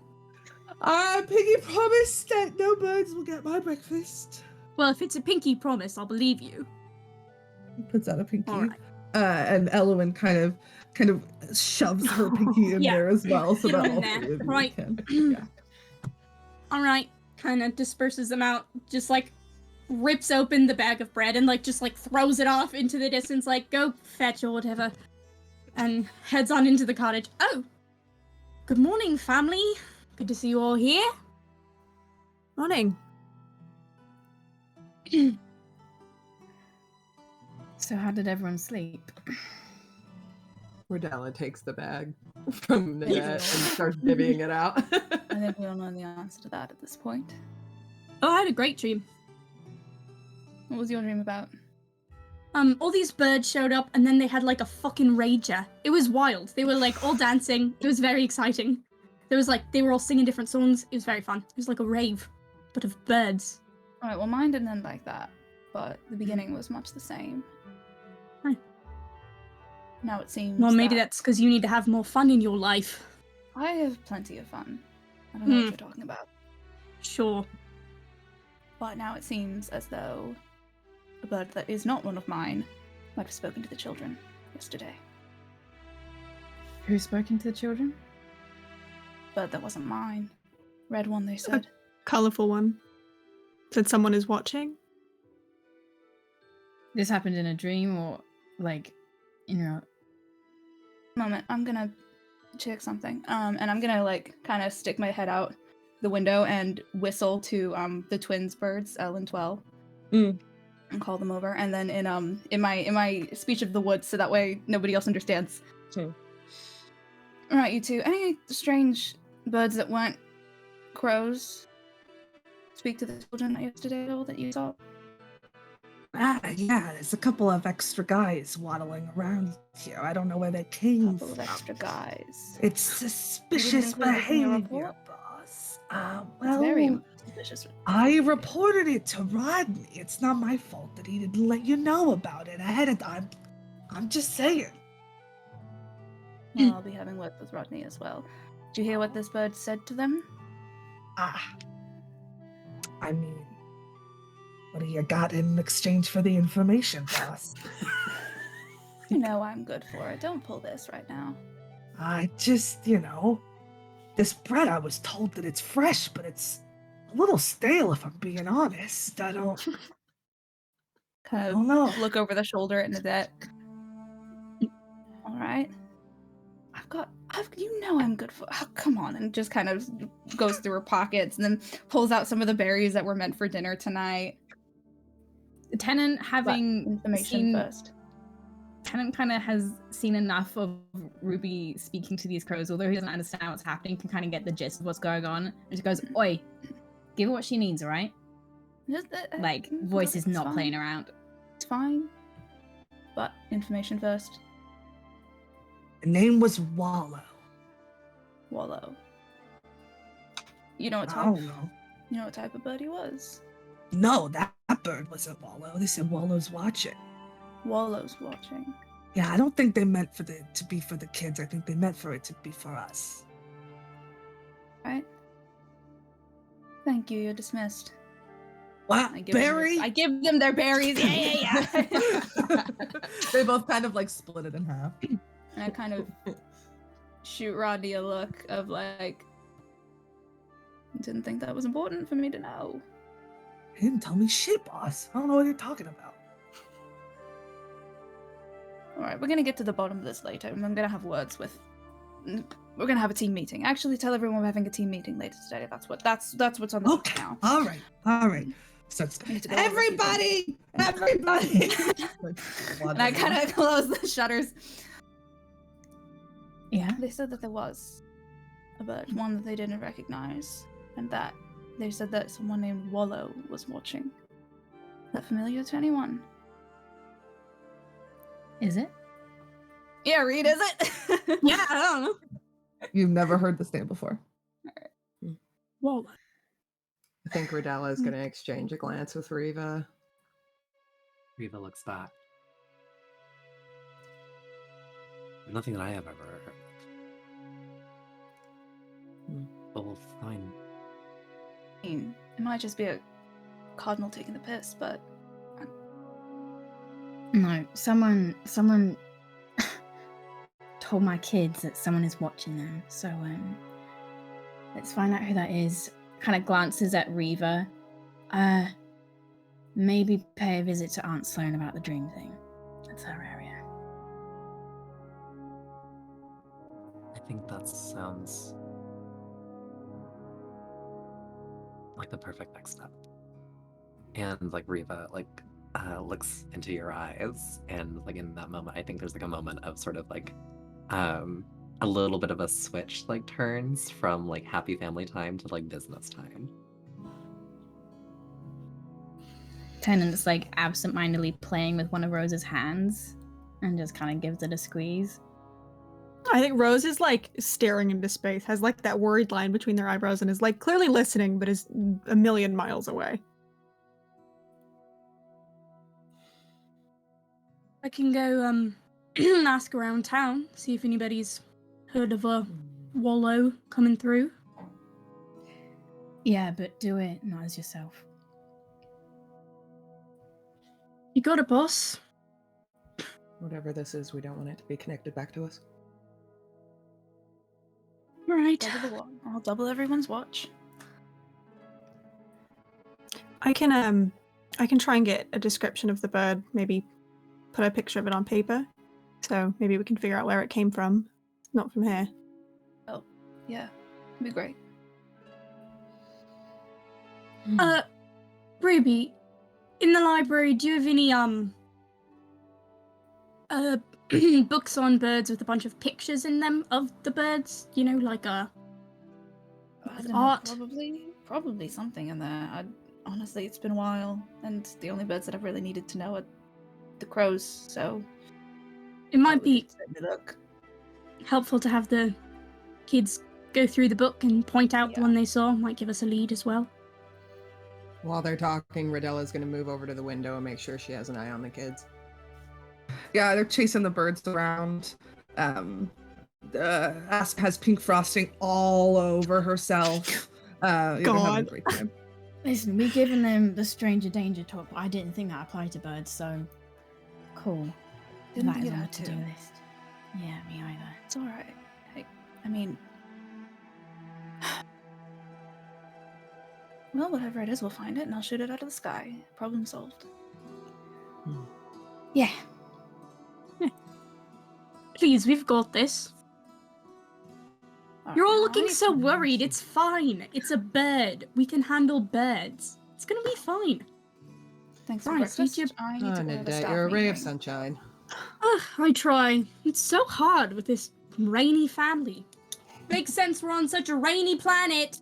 Like heading into the room to like change outfits to go and do some work. I like frisbee another pancake to Ruby as she leaves. Just catches it one hand, not even looking. All right, thanks. I'm gonna go have a staff meeting because fucking something's going on. It's become too lax. Everyone, you need to stop feeding the birds as much because it really should only be when they've actually done a good job. All right, it can't just be for anything. And just ease up on all the. They get enough carbs from me. Like we could just switch it up, give them like a glass bead or something, like something that's not edible. They very much get their own food. I know that they whine and they complain like nobody's ever fed them in a million years, but they can very much find their own food. So that's all I'll say.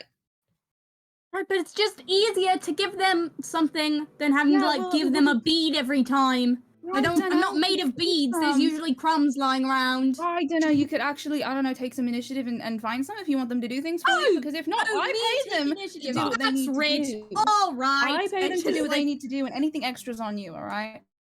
Oh, We're in the right. kitchen, actually. All right. Can we take this outside? I'm gonna head on out. Blaminek. Oh, my kids are so well behaved. You raised him. That's exactly the thought that's going through like Reva's head. Like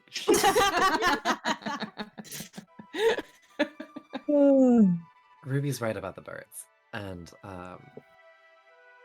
then I think Riva looks over to Rodella and sort of says, like, I'll be in my office.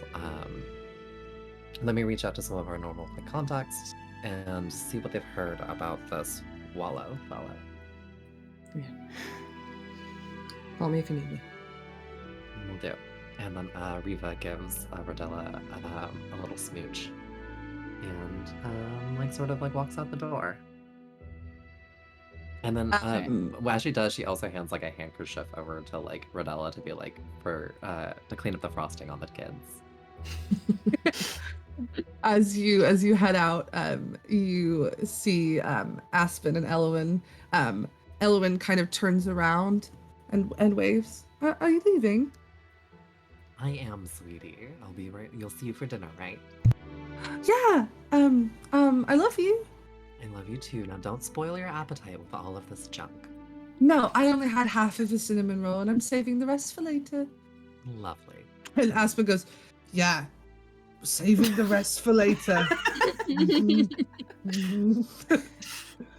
You see a little crow with cinnamon all over its beak. Jesus. I stare at that crow and just dead-eyed. He starts coughing up whatever was in his mouth. And Rita sort of nods and is sort of good. That's the proper response. And you can head out. Darling, do you wanna come and see Sloane with me? Yeah. Yeah. Okay, I will shower. Leaves. Yeah. I'm gonna clean up the syrup that's all over the floor. He sweats so much.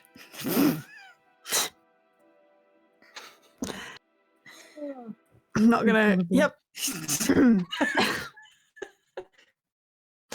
Rodella starts helping you clean. Great, thank you. After a minute, Nadette comes out in like a peasant's blouse with like giant sleeves and like a big skirt on with like a little cloak, like very traditional, like fantasy. Whether it's like, right, how about this? Does this look good? I'm thinking maybe like a half elf. Is this a good fit? You're Yeah. fantastic, darling. I always do. Thank you so much. You do. Does anybody want to help me come interrogate or ask questions of our great citizens? I'm going to see Sloane with 10, but I'm going to watch the kids. Right. here, before you go though, I'll kind of like Yeah. reach out and like give you a little half hug, and when I do, I'll cast Enhance Ability for Charisma, so you have advantage.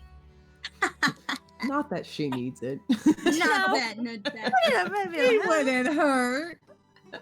She doesn't have a 20 in charisma already. Enhance ability charisma. Thank you so much.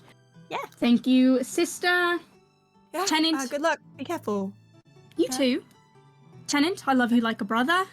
From the bathroom, you just say, "What the fuck does that mean?" And gives Rodella a big squeeze. Mama. Ugh. How do you smell so good after running? You'll have to tell me what perfume you use. Alright, I'm off. Kind of like walks through the doorway. And like, kids, look at me! And then like does a swirl and casts disguise self, like well swirling, so like as turns to face them again is like a half elf with like long black hair, like, how do I look? Do I look good? Aspen starts spinning around. I want to do it. I want to do it. How do you do that? Trust me, you'll learn soon enough. I believe in you. Great, Auntie Nadette. You look Oh, always thank you. great. You're So do welcome. you. Get your Thank faces you. cleaned up. Elowen kind of. Just go and give a big sloppy kiss on it anyways, and then like does the auntie thing, like spits on my hand and like clears some off. Alright. Take care. Once more, waltzes off down the path. Incredible. my So goodness. Nadette's going into town. Tennant and Rose are going to talk to Sloane. Riva, where are you going? I want to go back to, I'm assuming, like my office in the estate, because I want business updates. Incredible. Riva's going to the office. Ruby's having a team meeting, and Rodella is staying with the kids. Yeah. Watch Okay, cool.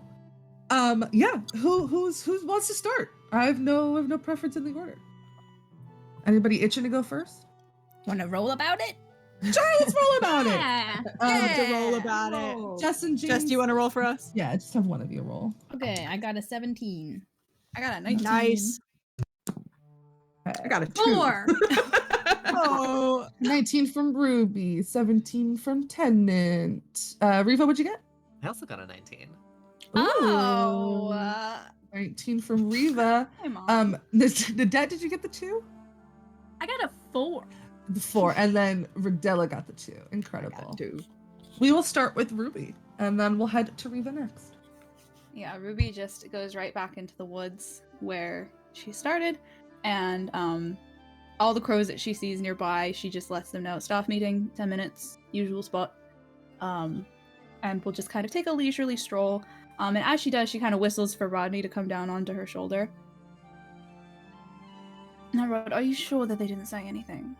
I'm positive, boss.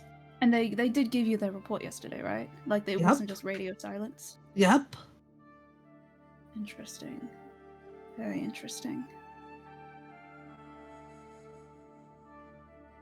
Something's not right. I can feel it. I don't want the others to panic, but The others, like the other birds or the other people? honestly, both, all. Eh. Us birds, we're not prone to panic easily. But people, oh boy, are they always worried about something. Tell me about it. People will flip shit at the drop of a hat. Yeah, I didn't even know you could flip shit. It's impressive. Honestly. In this family, it's constant. But, well, I don't think that they're lying about reporting to you, but that just means maybe they didn't actually report to you. What do you mean? Well, I can make myself look like one of you. Who's to say someone or something else couldn't? Oh, you think there's an impersonator? I do. I think there might be an imposter among us. Thank you so much. This is actually the end of the campaign. Thank you so much for joining. Guys, wrap it up. Thank you for that perfect setup. Well, I bet you they don't look as. I bet you they don't look as good as me. So you know. That's true. They couldn't be quite nearly as handsome as you, and I give No, you don't get as handsome as me without some life experience. Exactly. That's why you're my rock, Rodney. Never change. And I Not a rock, I'm a raven, but thank you. All right. Metaphor still lost. All right, and I kind of clap my hands at this point. I'm sure that there are birds that have all kind of filtered in around. I'm like, all right, you lot, listen up. Anybody seen a big red bird around speaking to the children? Other than the two of you, and I point to Ellen. Yeah, Ellen 12 raise their wings. The rest of them do not. All right. From now on, I want you all to be on the lookout for anything that's not you. All right? Don't do anything. Don't approach them. Don't engage. Just watch as long as they're on the property. The minute that they leave, you need to come report to me. For the time being, all reports are going to come to me and not to Rodney anymore. Sorry, Rod, nothing personal. Just want to make sure. Hey, boss. It's all right. It happens. Of course. You should also be aware if there are any crows that you don't recognize immediately. You all know one another very well on site at this point. If it's not one of you, don't speak to them about family business. Understand? You hear one of the crows go, like that one? And you can kind of like look up and fucking draw, bitch. It's morning. Uh-huh. It is bright outside, but this bird settles on a branch and it is completely cloaked in shadow, silhouetted in the sun. You notch your bow, and the bird makes direct eye contact with you. And will you make me a wisdom saving throw? Yeah, okay, sure. Pissing my pants right now or anything. Let's go. Okay, wisdom save. +2, let's see. It's a 17. A 17. You pretty good. feel this sinking feeling in your stomach for a moment. Something about this bird just doesn't look quite right. And the more you look at it, the more your eyes try to focus and the more blurry it becomes. There's something wrong with this bird and you cannot tell what. But by the time you sit and you go to loose your arrow, it's gone. It doesn't fly away. It doesn't make sounds as it clambers through the rest of the tree. Just as quickly as it appeared, it's gone. Like that. Exactly like that. I did a good job. It was me. I was the one who found it. And one of the other crows go, no, I was the one who pointed at it first. You're all I was doing the one fantastic. who... You're all doing wonderful. Thank you. Yeah, anything like that, once again, do not engage. Watch them until they leave. Report to me directly. We all understand? We're clear? Clear. A couple of them salute. For the time being, we are doubling the guard on the twins. So, figure out your schedule. Sorry, it's going to be a lot, but It's all right, just what we need to do boss. right now. Well, as long as we get some extra payment about it, I'm fine. You will all be paid. You all know damn well. Is there some sort of she's the dissatisfaction best in boss our payroll around. system?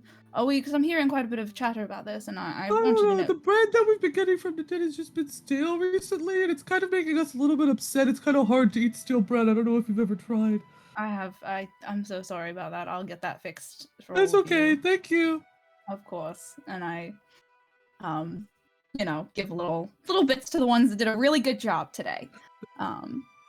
I'd let them probably. I don't know. I know the last time we did a satisfaction survey was quite a long time ago. I don't know. Maybe that's something that you want to look into. Then maybe you could get some feedback. I don't know. I think I'm not speaking for myself here, but very much speaking for just in like general terms. If people might be Alright, afraid of those- like speaking their dissatisfaction, then maybe an anonymous setting might be nice so that they can express their issues without fear of repercussion. I don't know. Just a thought. Gonna be any repercussions. Oh my goodness. All right. Well, I guess I don't know, more you're a little morale problem scary than I thought. sometimes. With all the love in my heart, boss, you're just a little bit frightening and a little intimidating, so maybe Thank you. that's not my belief, that's just something that I've heard sometimes from no one in particular. All right. Well, those complaints you can give to Rodney, and he will give them to me anonymously. Does that sound like a good system? Are we all satisfied with that? Yeah, that's fine for now, but again, maybe a satisfaction survey sometime soon might be nice. I would set up a feedback box, but I don't think any of you can write. Well, no, that's a really good point. Yeah, we can't do that. So I don't really know how I was expecting us to be able to fill out the surveys, but we will figure something else out when I'm not in crisis okay, mode, all right? okay, I appreciate that. Thank you, All right, boss. thank You're the you. best. Thank you. And I'm all right. Meeting adjourned. Everybody get out of here. You all have jobs to do. Flies away. Incredible. We go from Ruby to Riva. Riva, you make it to the office building. Stationed outside, you see Donovan, who is the chief of security. Donovan is a furbolg, so has kind of this like blue-gray skin and these big ears. Has like dark brown hair that's pulled back into a man bun.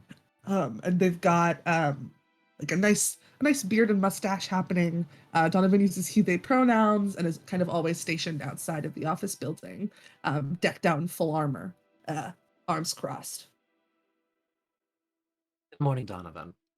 Oh, good morning, boss. Nice to see ya.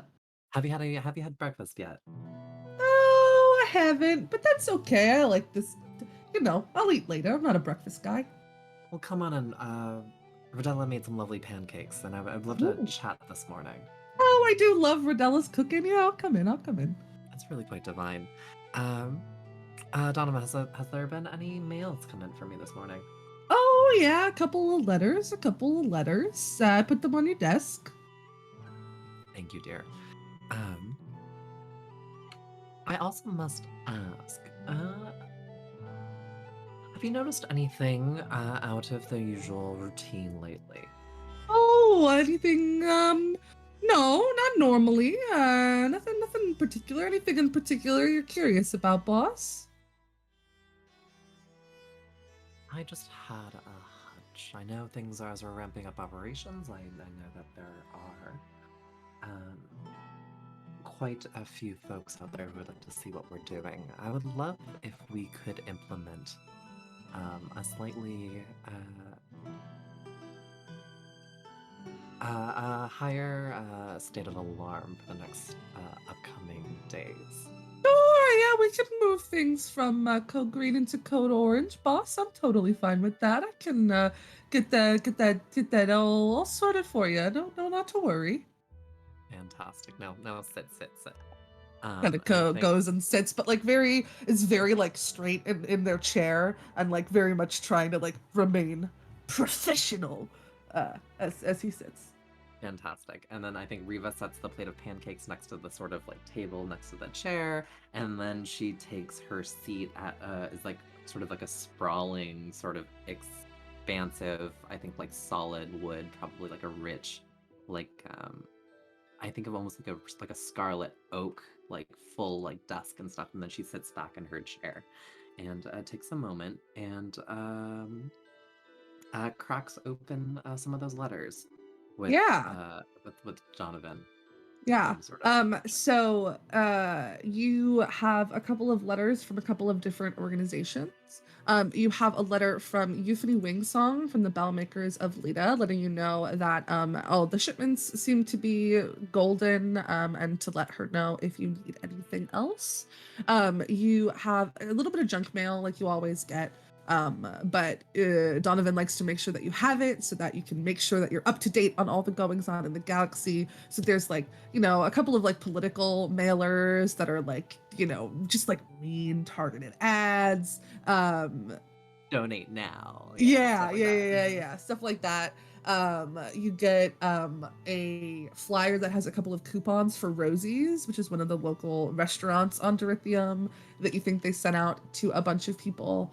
And then you get a letter from Ari from the Eclipse Company, just checking in, asking if there's anything in particular that you need. They're a little bit short for work right now, so they're just reaching out to see if there's any jobs that they can take care of for you.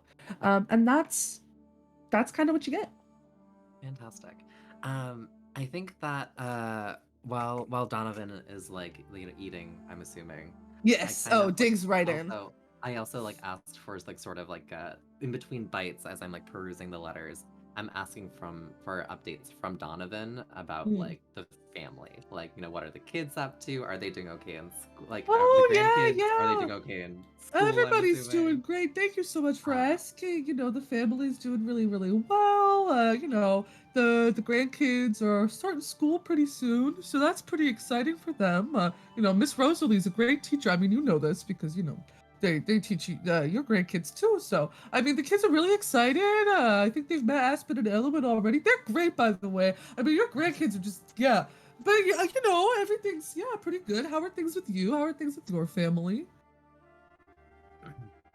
I think Riva sort of like puffs up a little bit with a little bit of pride, knowing that her grandkids are doing well and like well liked and stuff like that. But then I think she sort of like takes a moment and sort of was like, Donovan, I would love some advice. You're awfully close with your grandkids. How did you... And she sort of takes a moment to try to stumble over her words a little bit.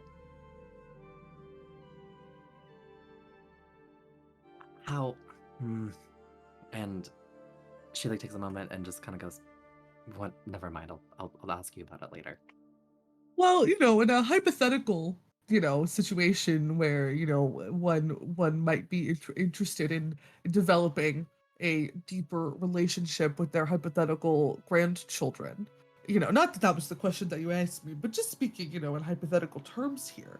I think that it's important to show interest in the things that they're interested in.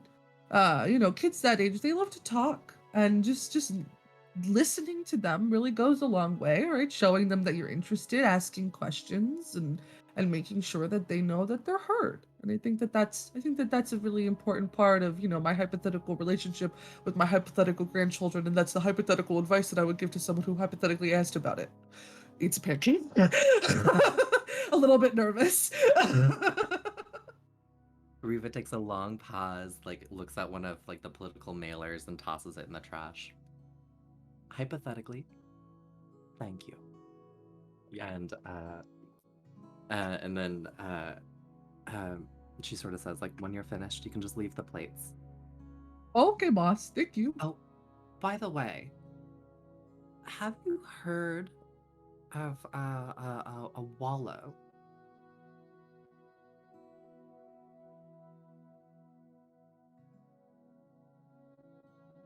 Can't say that I have.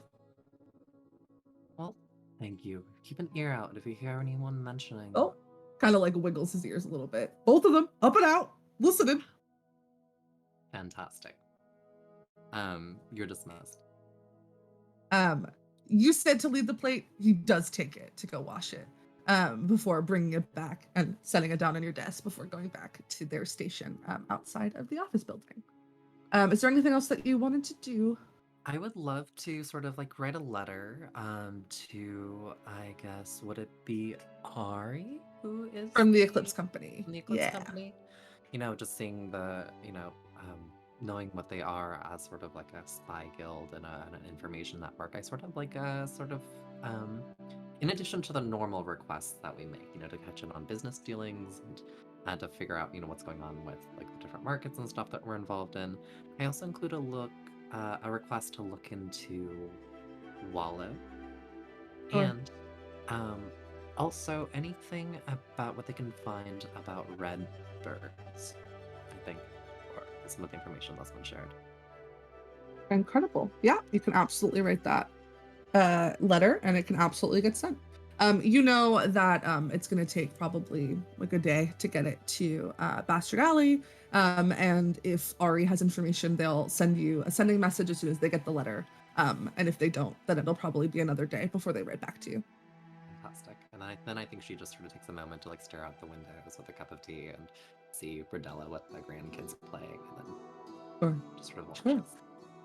Incredible. We head over to our next individuals, who are Rose and Tennant. The two of you start walking from your cottage over in the direction of Sloane's house. What are you talking on the walk? Are you just walking in silence? What's happening? I think Rose is like nervously tapping Tennant's hand. Probably doesn't even realize they're doing it. I think Tennant begins the walk kind of like a little bit like lost in thought, and then kind of notices the tapping and taps back. All right. Yeah. Don't disappear on me. Where would I go? Good point. Just to make all of us dream the same thing. That's big magic. Yeah. Yeah. What was your dream? It was a nightmare. Started kind of the same, it sounds like most were, with all the birds together, and then the crow tried to speak, but it came out not sounding like a crow, and its feathers fell off to reveal it was white feathers underneath, and then the other birds kind of just yeah. You?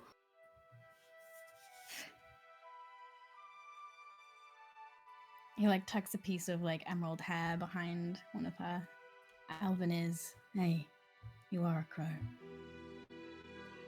I know. Just a dream. You know how they are? Yeah.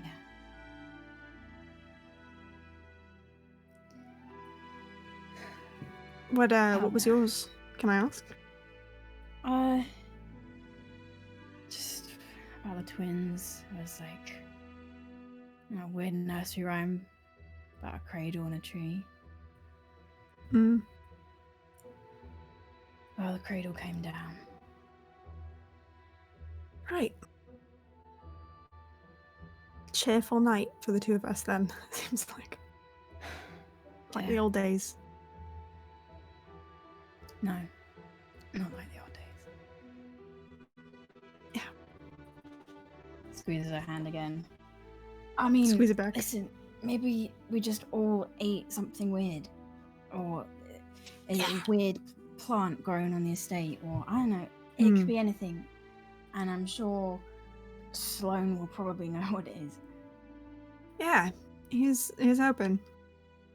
Okay. I'm sure it's gonna be fine. Just pauses in the middle of Crow Lane and kind of like takes a moment to like look behind him at like the estate and the cottage, and then look forward at like the rest of Crow Lane and like collect themselves. Yeah, it'll be fine. Yeah. There are two crows that kind of swoop over your head that you both recognize and see always. Just kind of making sure that you know that they're there. Okay. After you, princess. Okay, all right. I kind of like do a like very light shove on the shoulder, and I'll go knock on Sloane's door. The Ivy Lace house is named very appropriately. A nice stone and brick cottage that's covered in ivy and all sorts of magical plants. The lawn is never trimmed, and that's just how the inhabitants of the house like it. You knock on the front door, and answering the door is, I'm gonna roll about it. Incredible. Give me just one moment.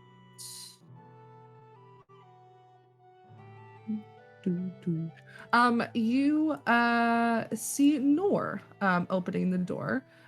Nor has this like short cropped orange hair and these bangs.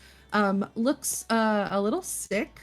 They're like pale freckled skin, kind of lacks a little bit of color. And has these like just like small gray horns that kind of poke and curl toward each other. Like black glasses, is covered in like maybe 3 layers of clothing, but still looks to be a little bit cold. An open store for you both. Hi. Oh, are you all right? Oh, just some sort of bug. Yeah, I'm fine. Come on in. Great, thank you. Sorry. Is Sloane in? Oh, yeah, they're upstairs. Great, thank you. Are you Like, sure I can ruffle her hair, maybe are you sure? send some tea over? Oh, thank you. That'd be great. Hmm. Kind of closes the door behind you and waddles back over to the couch, and kind of like wraps a blanket around herself. But yeah, just upstairs. Thanks. Alright. As I walk past, I kind of like ruffle her hair. Oh, thank you. I like your shirt. Thank you. Okay, I'm not gonna ask. It's just, it's a nice. I haven't seen it before, so it's just a nice shirt. Yeah? Are you sure you're right? I mean, I don't know if I ever am. Okay. Well, let me know if you need anything, alright? I know your mum's got it handled, but... Thank you. Alright, take care of yourself. You can start to head upstairs, where, you know, on either side of the staircase are like tapestries that are hanging and like knotted planters.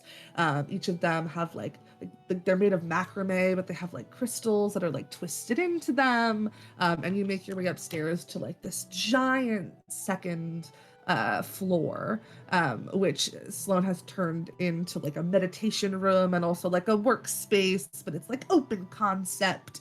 And so there's a lot of like dividers in different places. There's like a ton of nice like rugs everywhere. There is no blank space on the wall. And Sloane is kind of seated at one of the rugs on a pillow, and there's 2 pillows in front of them. And they kind of pipe up. Hi.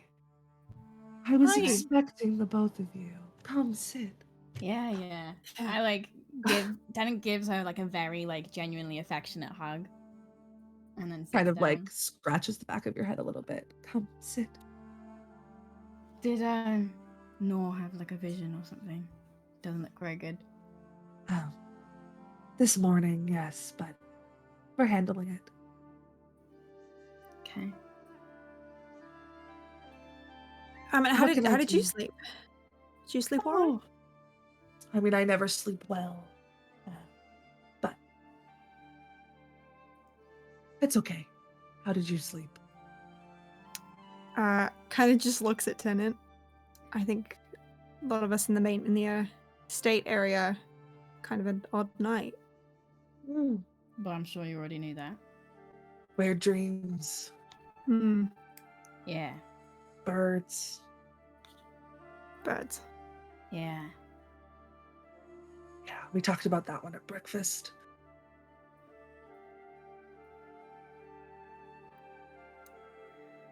Any idea? let's take a look, shall we? And they kind of like reach behind them and grab some cards that they start shuffling. Strange thing, dreams. Sometimes something of our imagination, sometimes something from our deepest inside thoughts and desires, sometimes something of the future we can see in dreams. And kind of like lays them out and points to both of you. Pick a card. I'll pick one. I'll pick one beside it. And Sloan picks the one at the end and kind of swipes all the cards away and holds their hand out for both of yours. And I'll take Tennant's hand with my other. A simple 3-card spread. Past, present, and future. They kind of flip over the first card, which is the 10 of Swords. On this card, you see a man lying face down on the ground with 10 swords stabbed in his back. And Sloan kind of smiles a little bit. This is not new information for either of you. This is in your past. A painful yet inevitable end to something. Something that felt like the end of the world, an abrupt change. Something you didn't see coming. Your left kind of points to the card. Feeling like you're dying from the weight of the shock. Could be you were the victim of something. Someone else's actions. Maybe you, maybe a family member. Maybe the family as a whole.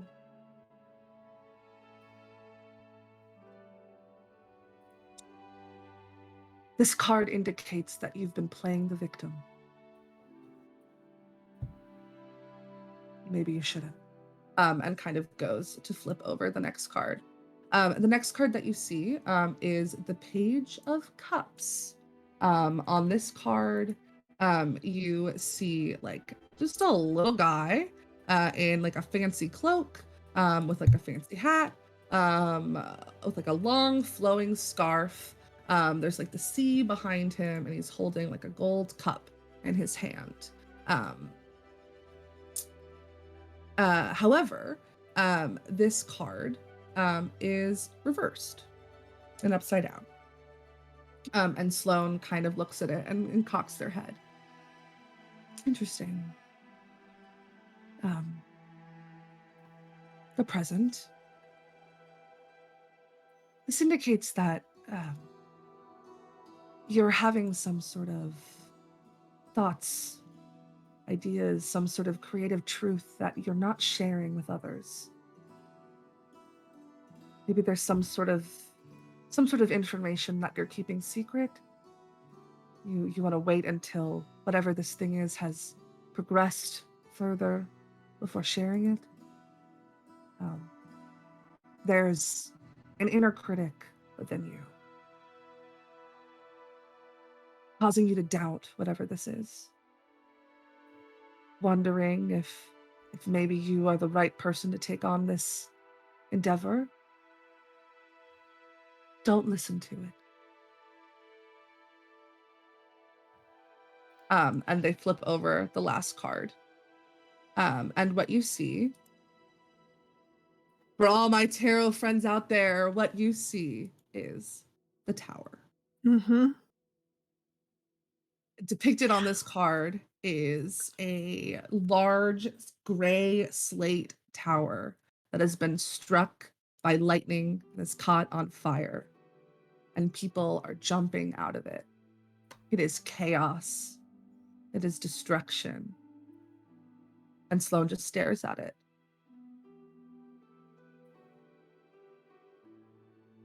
I don't think I need to tell you what this one means. It's good, right? It can be. Sometimes change is a good thing. Sometimes upheaval, destruction, chaos from that breeds newness. Sometimes we need a giant change in order to no longer feel stagnant in our lives. Sometimes chaos is the only way. Kind of swipes the cards away, puts them back in their little pouch. Don't fight it when it comes. Chaos is important. You have to let the tower fall so you can build a new one.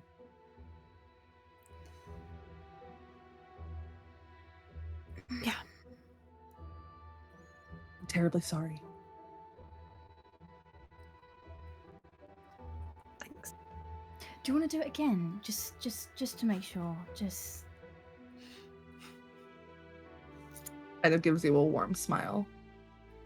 I don't think the cards would change, my love. Worth asking.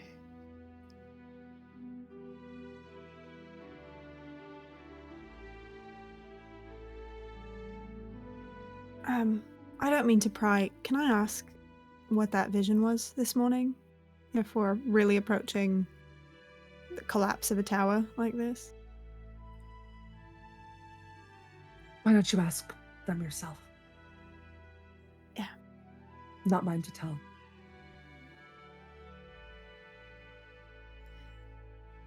The dreams. Do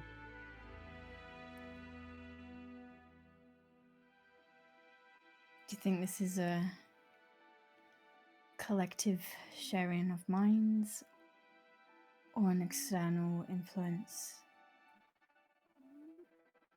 What do they think?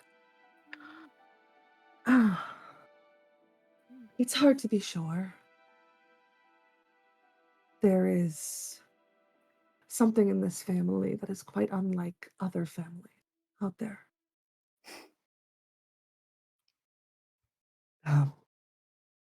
But it could very well be something else impacting all of us. Okay, is there a way to find out? Like, do you need me to drink some tea or shake a stick or something? I'm working on it. But answers are not quite easily found. Okay. Just to be safe, do you have any books or anything on, like, dreaming magic? Sure, plenty. Kind of like Can I borrow gestures some? over to the bookshelf.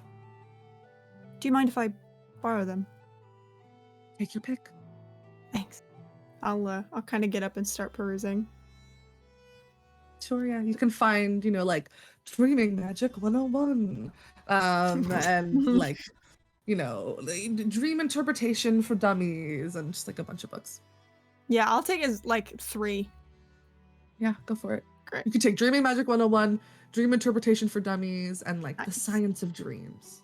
Nice. I think Tennant's As- just kind of staring at Yeah. the desk at the spot where that card was. You see, Sloane kind of reaches out and places their hand over yours.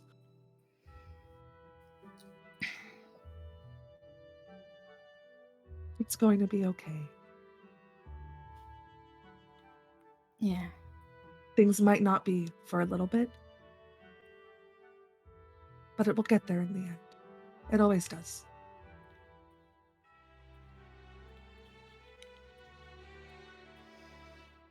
Cool. If you think of anything else, let me know. You know where I live. You do. Okay. While we have you here, do you know of anyone or anything called Wallow? No? Okay. Why? No worries, just a bird was speaking to Wynn yesterday said Wallow is watching. So Not one of our birds, so if you see any that you don't recognize, let me know. Will do. People keep doing that. Reaches behind them and kind of grabs a bag of like dried herbs and hands to Rose. kind of shift the box. Do I is this something that we exchange frequently? Do I know what this is? Make just like a nature check. Yeah. Oh, that's a great fucking roll. It's a slutty, dirty, nasty 20. Nice. Seems to be some kind of combination of like rose petals and lavender and a couple of other flowers. Oftentimes, whenever Lieutenant is stressed, Sloan will give you that to put under his pillow. I kind of just like give them a nod. Thank you. Nora should be downstairs on the couch. Great. And if you need anything, just across the way. Of course. Thanks. All right. Thank you.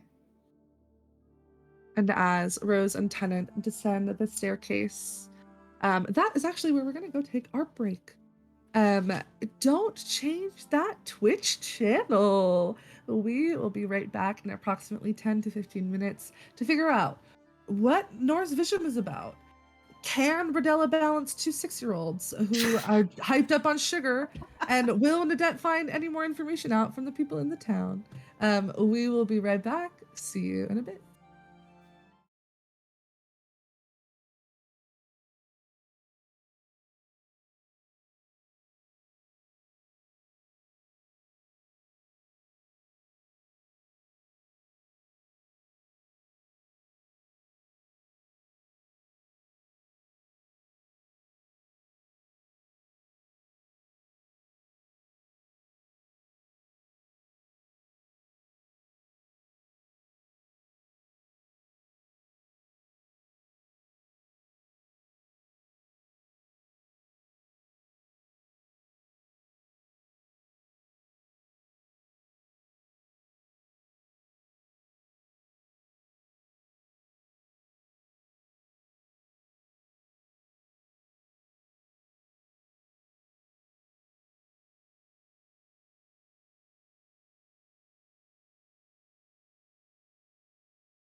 Hello, everybody. Welcome back. I hope that you enjoyed your break, that you were able to get a snack, get some water, stay hydrated. It's Halloween weekend. I know some of you were out there partying last night, so make sure to hydrate today.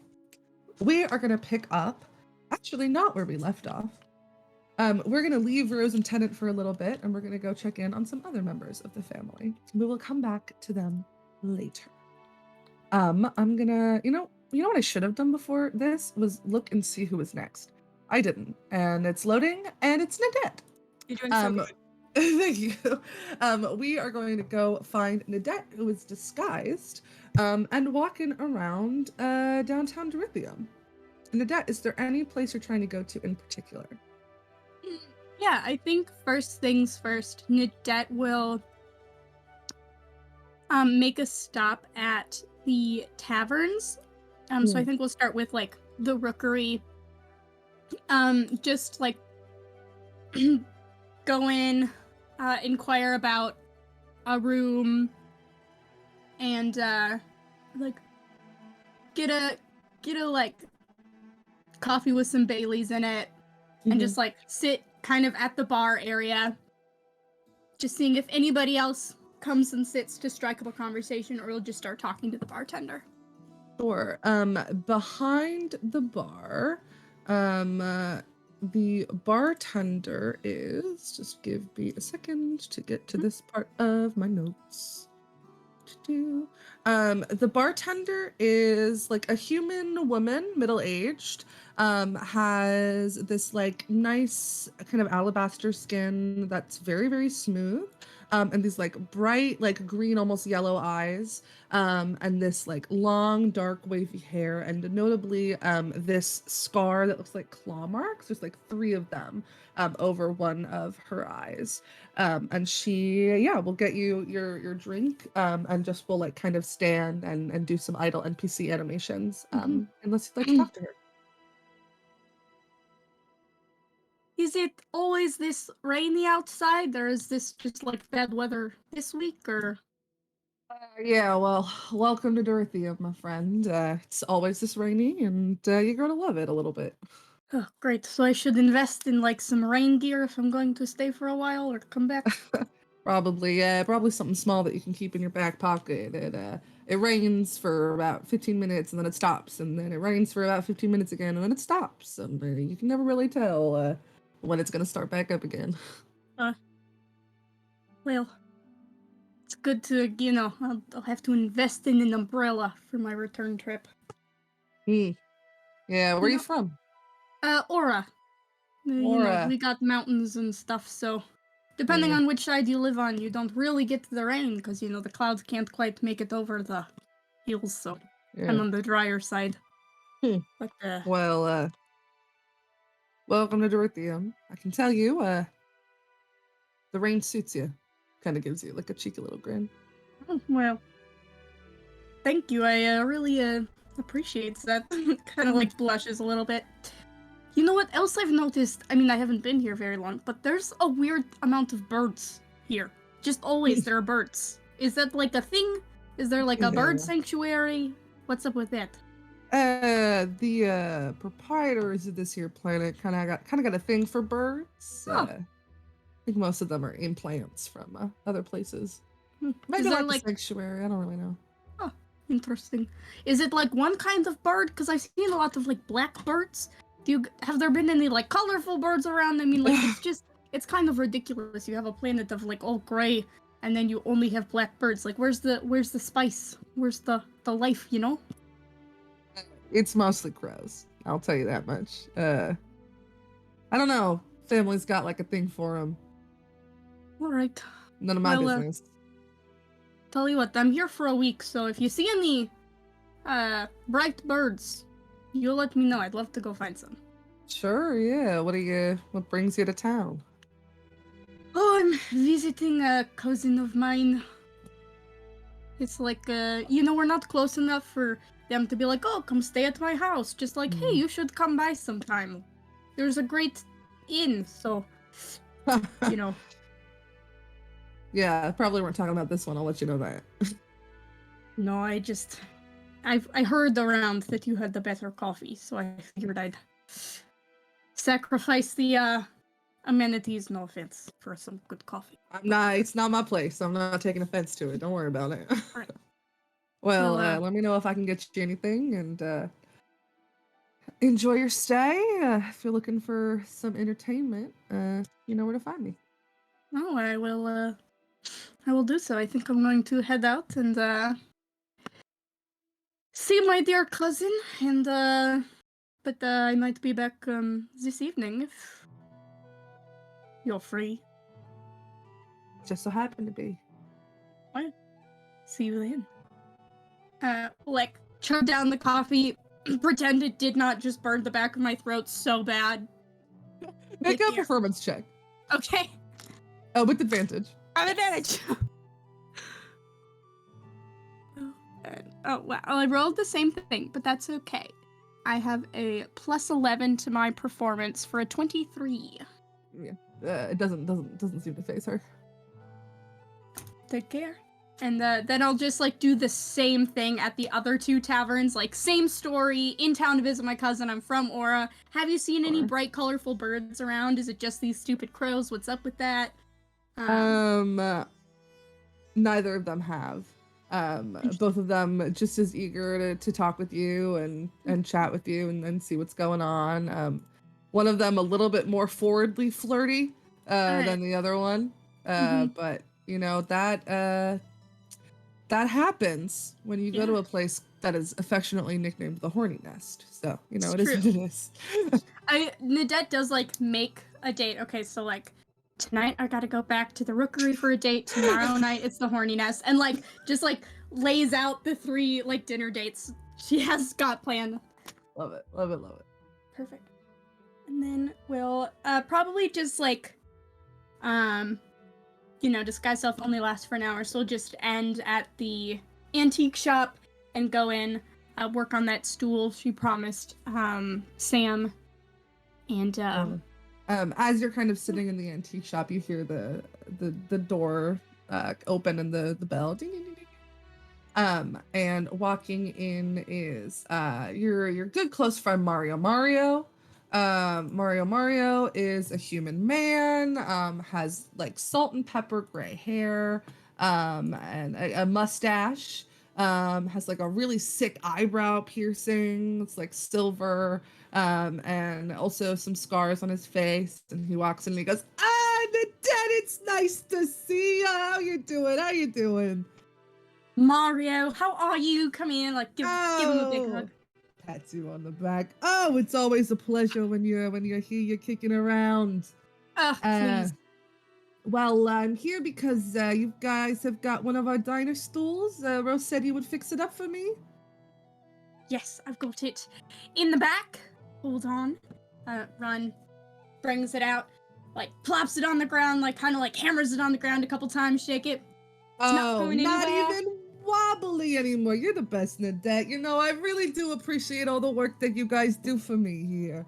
Oh, Yeah. please. Yeah. We appreciate all the work you do for us. Oh, stop it. No, wait, keep going. Tell me more. I'm just kidding. I mean, okay. No. Your it's garlic not bread? necessary. Oh, No, I know. your I garlic know. bread, I know. I know. mean, that's what magic truly is your garlic bread. Well, you know, it's not magic. I'll tell you that. It's just a shit ton of butter. That's the secret. Just a bunch of butter and a little bit of extra cheese. And I mean, it's the best thing you've ever put in your mouth. Yes, it is. Well, what's been going on with you recently? I feel like I haven't seen you in a hot second. Oh, same old, trying to keep track of my nieces. They're Oh, delightful little monsters. yeah, they were running around here yesterday, saying yeah. something about like a weird bird. I don't know. I don't know really? what those two say. They say a lot of stuff. What kind of bird was it? Let me guess, was it a Oh. crow?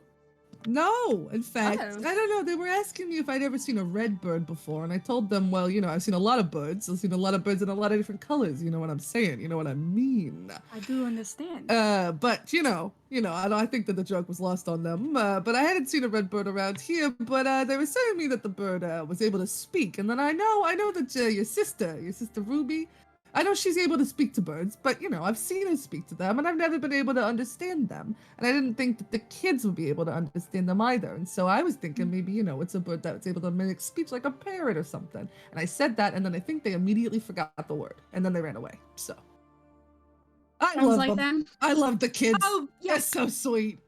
Delightful little rascals. Yeah.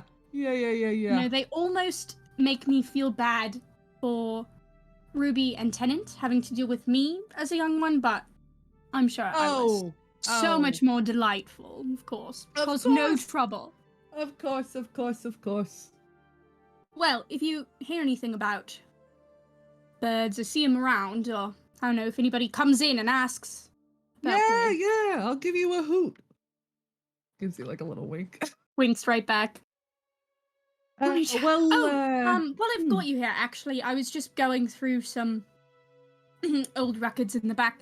Does the name Wallow mean anything to you? Wallow. Yeah. Just found Oh, it on doesn't- some old, receipts of... Oh, it doesn't really sound like a human name, does it? Wallow? Who names their fucking kid Wallow? It's a great question. I don't know, do you think it's a animal name? Like maybe? Fae? Maybe. I don't know. I don't mess. I know Rose is Fae, but I don't mess with Fae shit.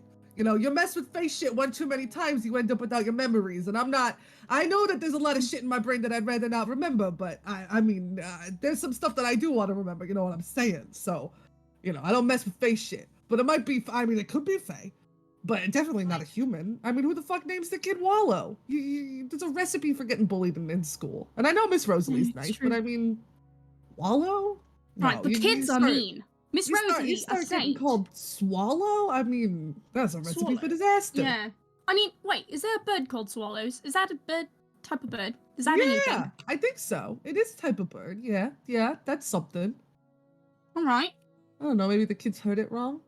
Or, could be. sorry, let's retcon that. Maybe you read it wrong? I don't know. Yep. But Wallow, I mean, this is not a name I've ever heard the person be called. Weird. Wallow. Kind of Oh, starts well. repeating it to himself. Wallow. Will you please come take a seat at this table, Wallow? I don't. It just Why, sounds yes, wrong, I you know? will. Just goes, sits on the stool I just gave to him. Like, oh, what a fine establishment. Oh yes, my name is Wallow. I don't know. It just sounds fucking weird, you know? It does sound weird. Yeah. Right, needed anything else fixed up? Well, between me and Tennant, we got you covered. No, I don't think so. But I'll let you know. I know that it's family dinner tonight, and I know that Indeed. Redella's probably busy. So I did make cake, so that they didn't have to. But if they think that that is an offensive thing, then I'm not going to take offense to them not using it. But if she seems stressed this evening while they're cooking, let them know that I have a no strings attached chocolate cake waiting for them. If it's something that she's interested in, no pressure. I'm just gonna tell you made chocolate cake. I think it's Okay. fine. Well, I don't want them to get mad at me if, they cook a lot and, Yeah. Okay. Cake. One, cooking and baking, two entirely different things. I mean, like, They you are. can do both, They but, are. like, I do both. We both do both. That's we why, both do both, right? We're such good friends. Oh, Rodella. Indeed. Tell her I say hi, please. Yes, we'll do. Okay. All right. Yeah. Chocolate cake is in the back. You just let the waiters know that you're here to pick it up and you can take it. No one will bat an eye. Thank you, Mario. Thank Pleasure's you, always- Midette Crowcolts. I'll see you later. And kind of grabs the stool and walks out. Anything else you want to do downtown? I think probably, like, is just, like, meanders back, kind of does some, like, window shopping, be like, yeah, Rose needs a new shirt. Oh, that one's cute. I'll tell her to come here. Like, does a little bit of, just like, okay, I don't remember the last time Ruby bought new shoes, but her boots are falling apart. Oh, look, those are cute. I'll remind her to come get some. Yeah. Just, like, doing the little thought chores for the family and And money is no object. If there is Yeah. something that you want to buy, people know that if you don't have it, you're good for it. And Reva's good Mhm. for it is really what's happening there. Yeah. So, yeah. Easy enough. All right. Mm. We will head back over to Rodella with the kids. What have you been up to, Rodella? Well, first off, I think I got the kids cleaned off. I think Aspen fought you the whole time. But nothing new there. Calm down. And then I think at some point, I think Redella's very good at just like letting the kids kind of guide her in what they want to do. And so depending on like their mood and whatever, it's like, okay, would you like to color? Would you like to, whatever keeps them entertained, because they are very energetic. Yeah. So yeah, at this point, Redella's I just think kinda, they're making you play hide and seek is what's happening. got it. Perfect. Redella takes this very seriously. The whole point is it's like, oh, this is the perfect opportunity to, both play hide and seek with my grandkids, but also train them. So it's like, if you're gonna find grandma, you're gonna have to find grandma. So Redella's been hiding for the last 30 minutes, waiting for the kids to find Where are you hiding? I'm at a good vantage point where I can see them scrambling around and trying to find me. And I think if I see them getting like too frustrated, then I'll like drop little like hints. I'll like make little noises, or I'll like do something. Yeah. But I've always got an eye on them. I'm just kind of like tucked away somewhere that I can keep an eye on. Love it. Yeah, it's been about a half hour. You start dropping a little hint, and Elwyn picks up on it immediately. And Aspen a little bit delayed, but very quickly after. And the two of them start running in your direction, kind of, up in a tree somewhere, and they start going, Grandma! Grandma! And then Elwyn kind of sees a little bit hanging out of a tree and points and goes, I found you! Good job! Now climb up. Aspen starts immediately climbing, and Elwyn is like trying to get the lowest branch and like can't quite You gotta quite put your get foot it. up. Put the foot up. Reach. It's just kind of like hanging on one of the branches. She rolled a 3, so it was a little bit defeating there. I think Rodella grabs her jacket or something and kind of like puts it down so she can grab onto it, and then kind of hoists both of the kids up to where she is. You're a really good hider. I know. You got the good finding. Now, why don't you guys take a minute, breathe? Yeah. Oh, please don't end up like your father. I don't know how you're able to hide from us so well every single time. I think we've run out of hiding spots the last couple of times, but you're always really good at it. You just gotta think of new ways. Keep the brain going. Know your surroundings. Yeah. She ruffles both of them, ruffles their hair. Elwyn kind of looks deep in thought. Aspen looks like they're trying to climb higher. Redella's gonna very carefully just kind of grab them and put them back down. Each time they move up, she'll just okay. And then she'll look at Wynn and just kind of, oh, what's going on in your head? What's going I don't know. Big brain. Just stuff. Lots of stuff. There's lots of things. Mum says that there's lots of things in my brain for my age, and that I just have to sort them. And so I'm sorting my thoughts. Does it help you to say them out loud? Sometimes. What does stagnant mean? Stagnant? Yeah, like you said to Dad that his blood was stagnant, and I didn't understand what that meant. And Aspen goes stagnant. She's trying to keep climbing. Well, I was teasing your father, but it just means when you become still, I guess might be a good way of putting it. When That's a bad thing. It's when you feel a little bit stuck. When you're a little bit too still.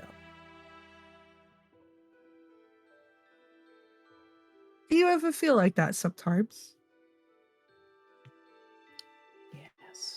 Yes, I do. And what do you do to fix it? I run. Sounds like a lot of work. I think sometimes when the brain is a little bit still or a little bit scared, running is a way to tell your body that everything's okay and that the danger can't get you. But how do you tell that to your brain?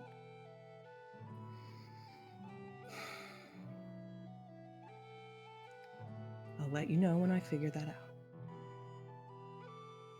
Thanks.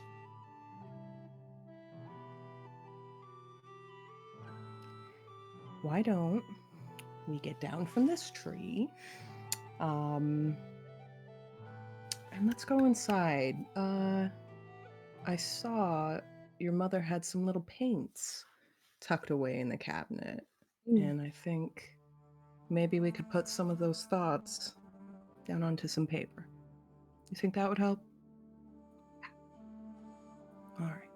Aspen's kind of hanging from one of the branches, going, stagnate, stagnate, daddy's going stagnant blood. Rodella hops down and reaches up and like plucks Aspen like a fruit. Grabs the other one and Hey, I was having fun up there. We're gonna have fun somewhere else. Let's go back in the house. Okay, you're really good at You're not hiding. tired.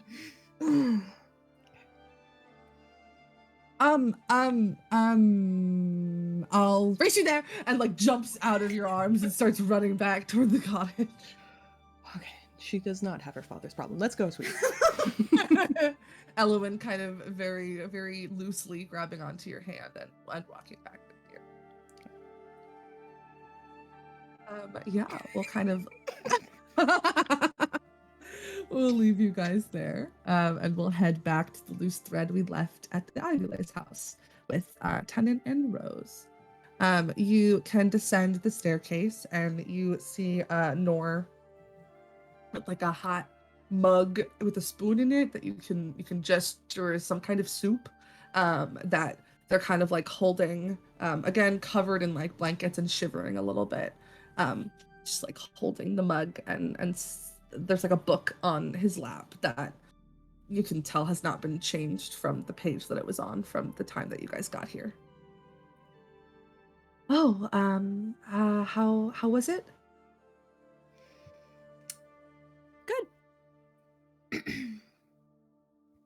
Good. I think Rose kind of just like gives Tennant a look of like, I think you probably have a better relationship with them than I do, so I'm gonna let you do this. I think Tennant's gonna sit at the opposite end of the couch and kind of like swing their legs up so they're like resting on like the top of this couch. So what are the visions like? Not what are they like? Shit, I know. But anything interesting? Well, it's kind of weird, right? Because everybody, everyone in the house had like a weird dream last night. You did too? Yeah. But I also, I saw everybody else having their own dreams as well. And that was the vision. So it was the same thing over and over and over again, just with different endings. Lucky. I don't know. Some of them were scary. Kind of like looks at Rose and then eyes quickly dart back down into the mug. I like pull Rose kind of down into my lap, just to kind of like sit in my lap. So she's not kind of like standing there. I'm sorry. This family's seen a lot of stuff, and so we have a lot of dreams, and it's enough for one of us to have our own dream, but let alone have the dreams of everyone else. Yeah, it's just a lot in my head all the time. What helps you? Weed. Kind of like laughs. Fair enough, kid. You know, with my parents, it's anything that can take you out of this reality and into another one is helpful. Yeah. But reading can help that too. Writing,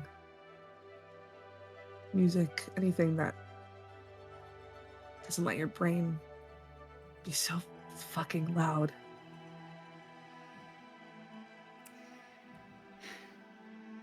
Well, if you ever want to come over, I have two very excitable children that make it very hard to think in their presence. And that might either be a sensory nightmare for you, or it might help. But if it's the latter, you are welcome anytime. Thank you. I'll let you know. All right, I will let you rest. Thanks. Can I do a little insight check? Is there anything he's hiding from me, or Sure. like withholding? Sure.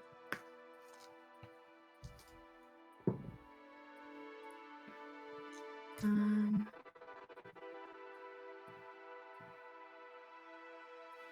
13. 13. Yeah, I mean, it doesn't seem to be like none of it seems to be wrong or like incorrect. But definitely like, the glance at Rose indicates that maybe there was something there that kind of frightened them a little bit. And maybe some of the dreams that you haven't heard about yet were also a little bit scary. But you get the sense that she doesn't want to scare everybody, so they kind of are keeping it to himself. I think he'll like gently kind of get up from the couch and help Rose with him and make the way to the door, but pause by the door. Noah. Hmm? I think we're about to go through a little bit of a hard time. And I know you sometimes see these things before the rest of us. And if you do, let me know. It's kind of my job. I would talk to Rodella. Okay, thanks. Not mine to share. Sure. Look after yourself. Thank you. I think as What's Rose that? is walking away, it kind of like very clearly has to fight this urge to like mother, but instead just kind of like gives them like a little thumb under the chin very gently. Can I try to get a glimpse of what they're reading? Yeah. Like the genre. Make just like a quick investigation check. Low DC. Might not hit it. What's my missing? A 4. Yeah, it looks like space holes. Nice. Oh my Okay. god. Rose will kind of like look down at the book and go, "Oh, that's a good one." First time reading it. Oh, enjoy. Hang in there. Yeah. Kind of like looking over at Tennant before looking back at you. I'll like lean down a little bit. I'll leave. Are you okay? Yeah. I'm fine. You know how nightmares are. When the things that you don't want to think about come up and haunt you. Yeah. Sometimes old ghosts too. Well, I'm happy that you're in this family. Thank you. I'm happy I'm in this family too. I'm okay.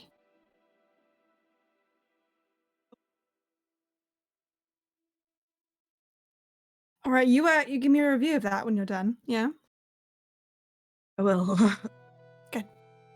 I'll kind of like again run a hand through the hair and I'll follow after Tennant out of the house. Bye. Bye. Hey. You find Tennant outside the front of the house once again, kind of looking over Crow Lane, just definitely completely vacant in the eyes. I'll kind of like walk a little bit heavier than I normally do to try and like let them know that I'm behind them before I just kind of show up. You ready to head back? We could take a walk if you wanted. Do you want to? I wouldn't mind having a minute before we see the kids. It's kind of a lot, so. Offer his own. I will kind of shift the books into the other arm and take it. It's like press a kiss to like the side of her temple. Give his arm a little squeeze. Are you okay? It's a loaded question. Yeah, a little bit. Next date night, is that my one to plan? Mm-hmm. Yes, it is. I will get on it. Good. I have very high expectations. So. Your choices are Rosie's or Rosie's. Or there's a really good place we haven't tried yet called Rosie's. Yeah? Oh, that one sounds good. We should do that then. Try to mix it up, you know? Cool. I will see if I can get a table. It's really busy.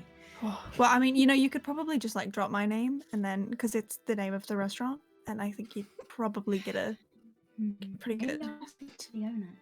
Yeah? Yeah. I think that's a good idea. I'll do that. Well, good luck. It sounds like it's going to be very Yeah, difficult. I hear he's a massive dickhead. Yeah. Probably wouldn't like us even a little. Yeah. Just walk. Yeah.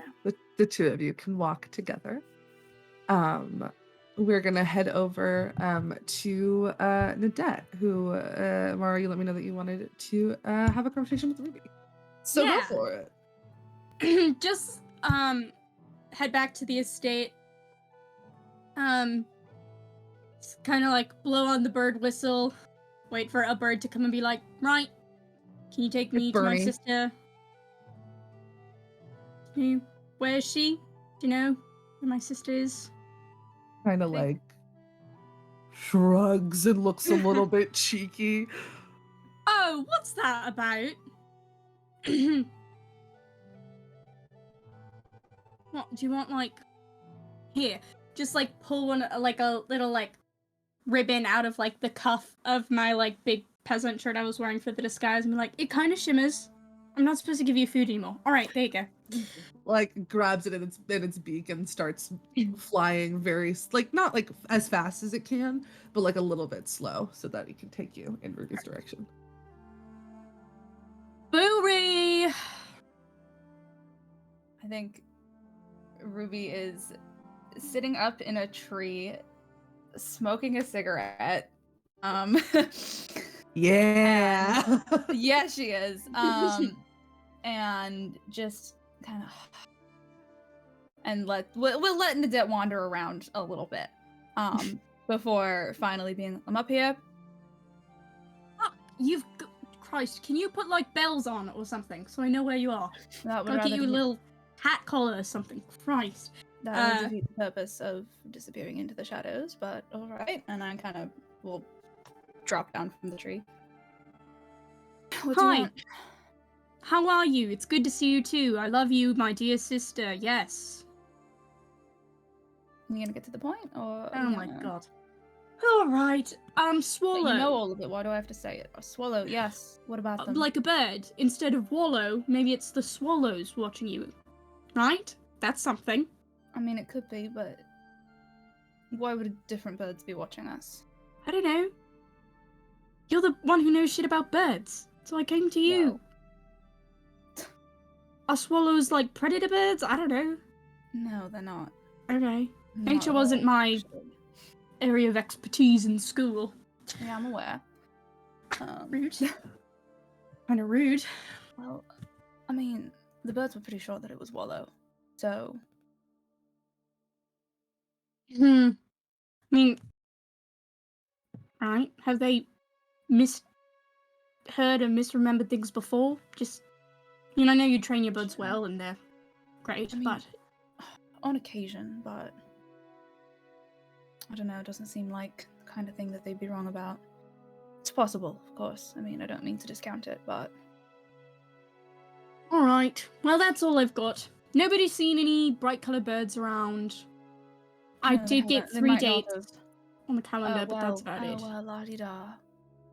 Bragging? I'm just saying, you and I should go to a tavern, and you should get a date. And we can do a double date or something. I don't really date. You could I try know it. that. I could try it, but I don't really think I'd like it, so... You're hopeless. Come on. Just kind of like Probably. throw my arms around Ruby's Okay, shoulder. alright. Nads, Yeah. don't talk to any of the birds other than Stormbeak for a while, yeah? First, freaky that you called him Stormbeak. Yeah, I'm humoring you. Alright, is something going on? I know your least favorite thing to do is talk, but I'm listening. Appreciate that. It's just my staff meeting. It's going perfectly well until it was a crow, but it wasn't. I could feel it in my gut. It was dark, but darker than it should have been. And it disappeared like smoke the minute I drew my bow. We've got fucking ghost birds to deal with now. Great. I fucking hope Perfect. not. Alright. Well, look. You don't have to deal with it alone. We're all gonna do it together. Yeah, but it's my birds and it's my responsibility. What's our joint last name? Say it with me. Crowcolt. Do you know what's in that name? Crow. And it's ours together? So yes, they're your birds, but like they're our problem to deal with? Sure. Yeah. I don't know, this morning I thought everything was fine, but between that and Rodney not having any idea about what the others reported to him, I don't know how long this has been going on. There's clearly been a break in my network, and I have no idea how long it's been there or what else might have been leaked. And to my knowledge, I mean, nothing has been going on with the family that's out of the ordinary, so it's probably... They hear a lot, they see a lot, and if someone else has been getting those reports, someone other than Rodney, someone other than me, I don't know, it could be bad. Uri, I say this with all the love in my heart. Why do I feel like this is about to be insanely patronizing? Yes? All we really do is the same kind of shit every day. So at best, they sort of know our pattern of movements. I mean, to my knowledge, nobody has been, going off the rails, right? That I know about, not that you know about. Well, sure, but... I mean, we know it's there are been... doors that are closed to us, and I have no idea what could be going on behind them that we don't want others to know about. Look.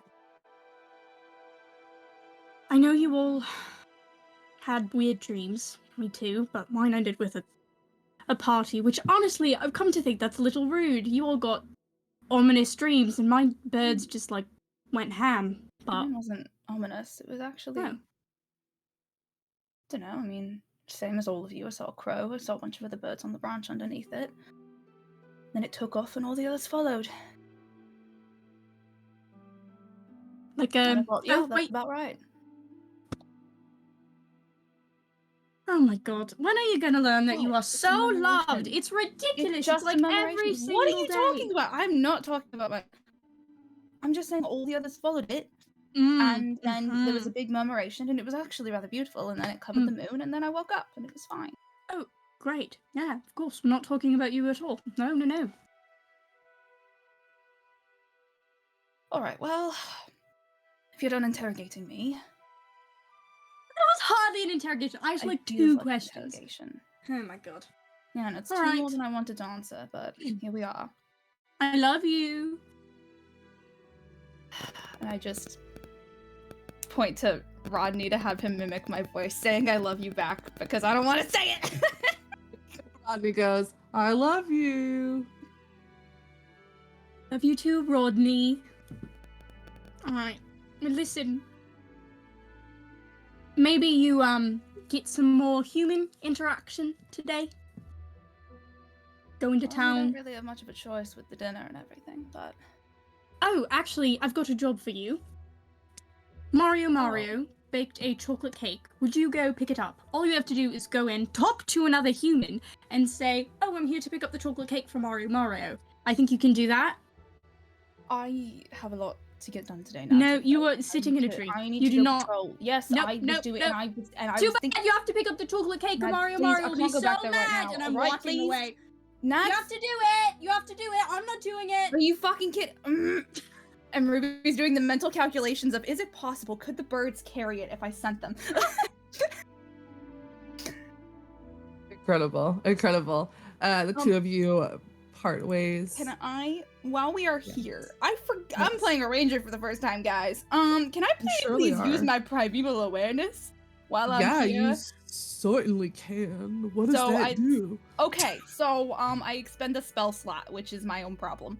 And then I can sense whether there are any aberrations, celestials, dragons, elementals, fae, fiends, or undead present within 1 mile or 6 miles if I'm in my favorite terrain, and I am in fact in my favorite terrain right now, which is the forest.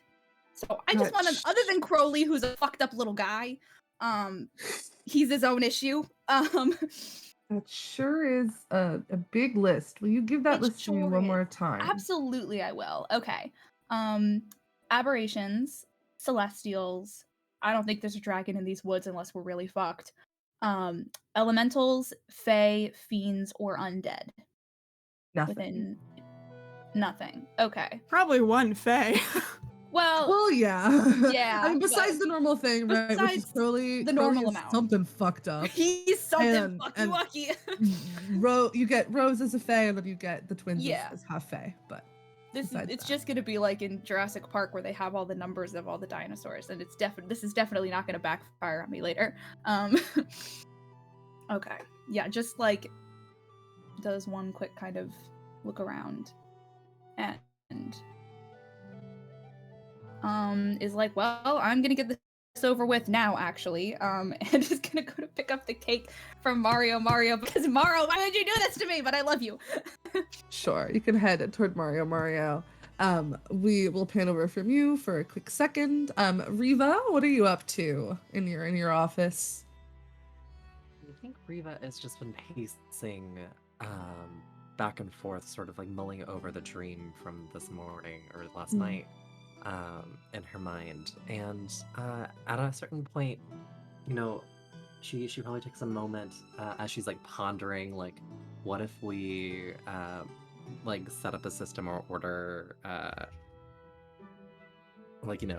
set up a system to like murder all of the non-crow birds in the entire planet. She's like, wait, let me stop, and sends a note and asks Steven to go pick up Rudella for a moment, and if she's got a moment. Sure, yeah. Steven will fly over, and we will pan back over to the cottage where Rudella is sitting with the kids. I'm sure you've like covered the table in like a nice tablecloth that you use whenever the kids paint to make sure that like you don't get the table more dirty than it already always is. The kids are like in smocks that are almost too big for them. And Aspen is only painting with her fingers, and is like mushing all of the colors together so that it's just like it's all brown. muck. Yeah, and it's just going ham on the canvas. While Elowin is kind of like more carefully picking specific colors and specific brushes and kind of working to create something. Could you give me an insight check to see what you can glean from a 6-year-old's painting? It's gotta be a high DC. Yeah. I don't know. She rolled pretty well on her painting. Okay, that's my 26. girl. What'd you get? 26. 26. Okay. So you can see there's kind of like this giant splotch of red in the center. Seems to have like a little bit of like an angry face in it. And then kind of like coming up from behind that, you can see kind of like streaks of black that almost look a little bit like smoke, that give way to you see a kind of a crude drawing of like a guy with a mustache and a beard and horns, and a woman with just like this mess of green hair, and both of them look a little bit worried. And then kind of in another corner of the painting, there is kind of like a crude self-portrait of herself, who's kind of like got one eye looking at the parents and one eye looking at the red splotch. And that's kind of what she's making. Rodella's a little disconcerted. I think she's just studying this painting and just trying to decipher what this red splotch is and see if like going through her memories, going through what she's seen through the last week, and kind of like absent-mindedly playing with Aspen's hair. Her fingers getting tangled in all the knots. Yeah. And at this point, Tennant and Rose will be arriving back at the cottage.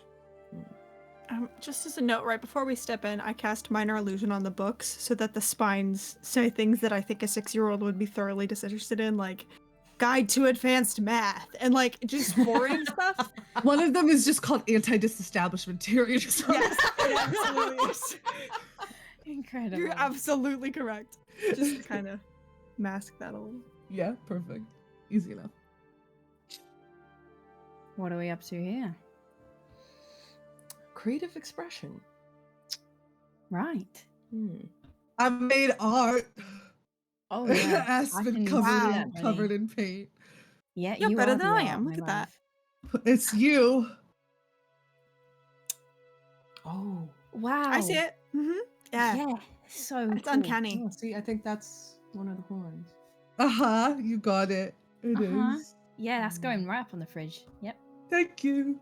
Puts it back down. Starts messing things around a bit more. What about you, Win? Oh,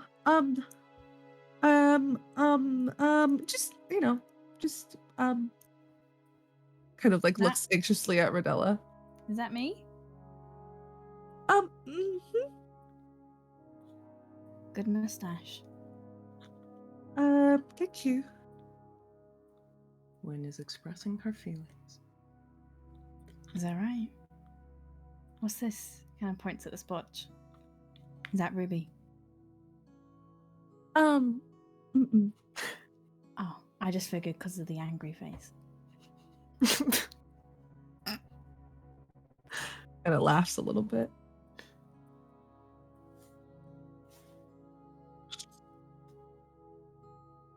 That's right. You can tell me. It's just the bird. In the dream that I had, it was mad at everybody. Yeah. Mhm.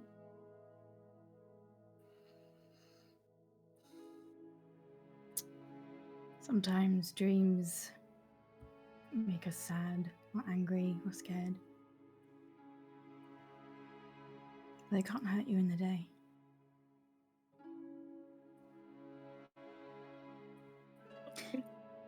And if you ever have another one, you go into Mummy and Daddy's bed and it'll be fine, okay?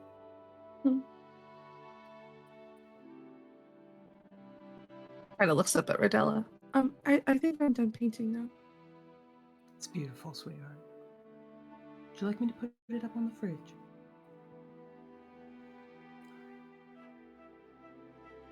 I think Rodella's gonna take it and set it aside somewhere where Wynn can't see it.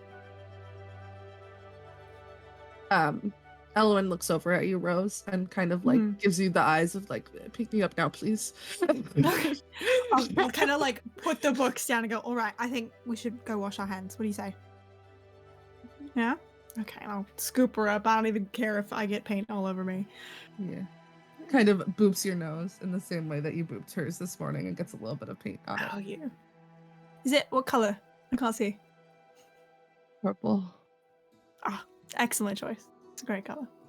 Thank you. All right, and I'll kind of like glance between Tennant and Rodella and go, right, Aspen, come on. Come on, my love.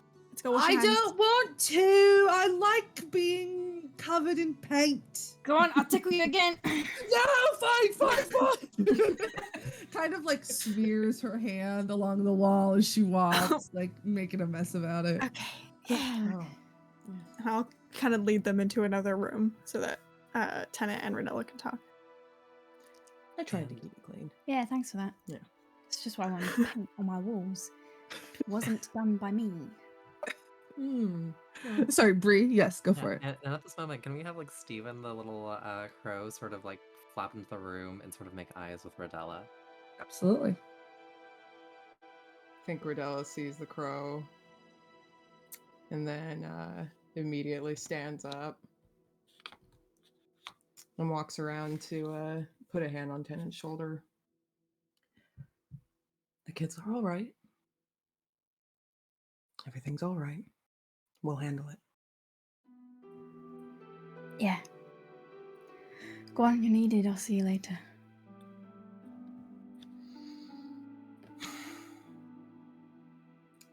Rodella kind of like pauses as if she wants to say something more, but instead she just kind of ruffles his hair, messes it up a little bit more than, and then heads to the door.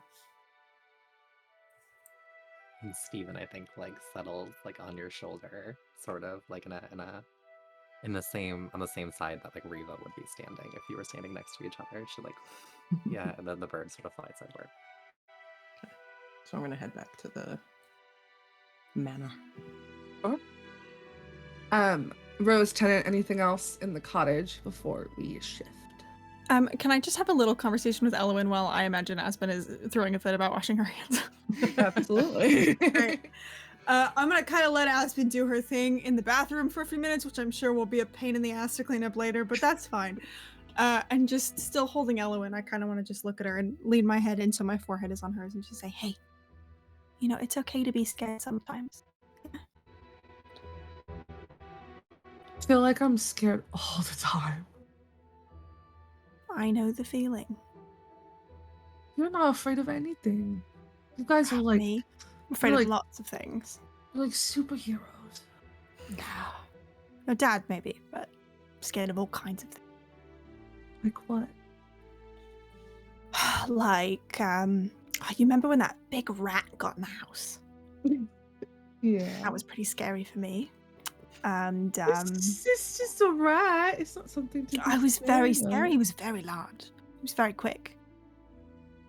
And I'm scared of big heights.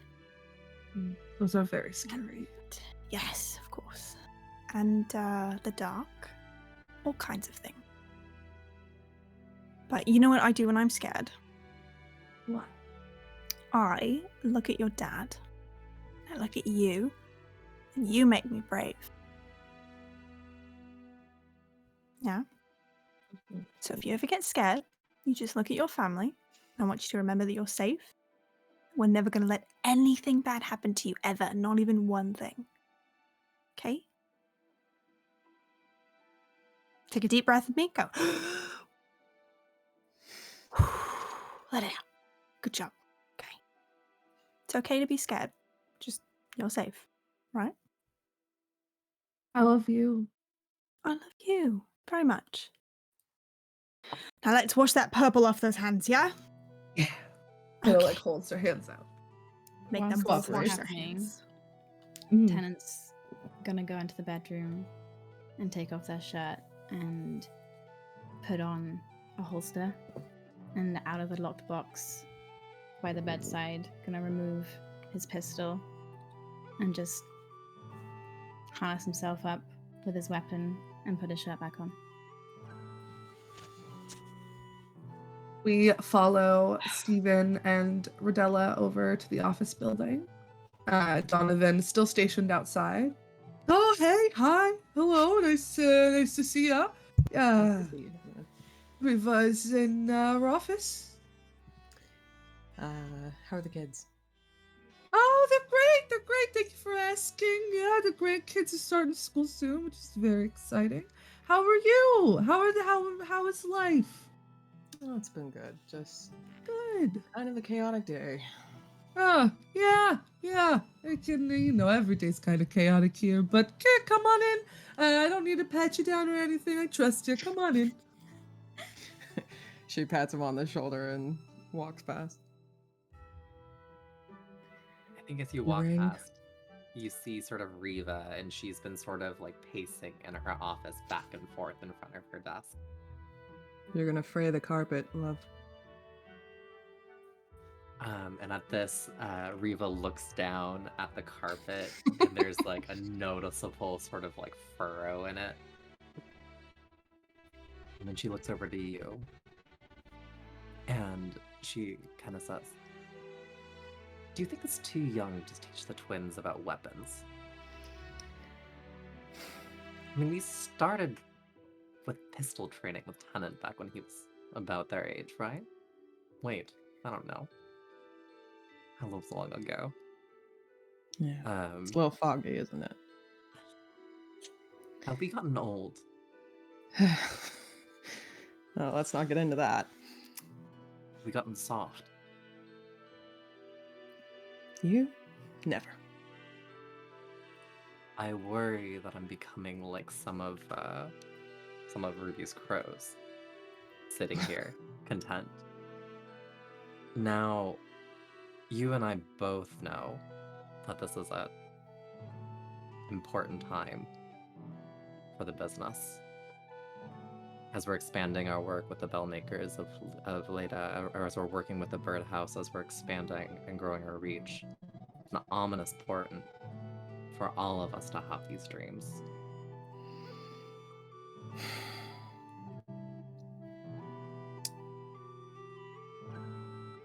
Have we I missed think this is something we can handle, like we've handled everything else.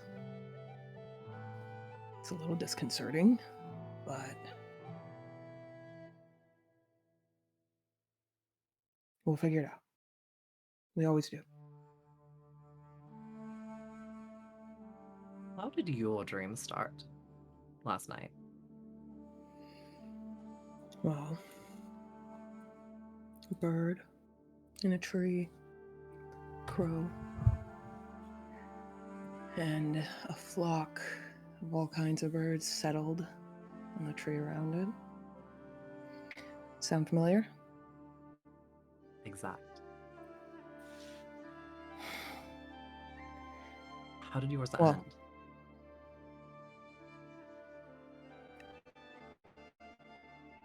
I've had a lot of bad dreams,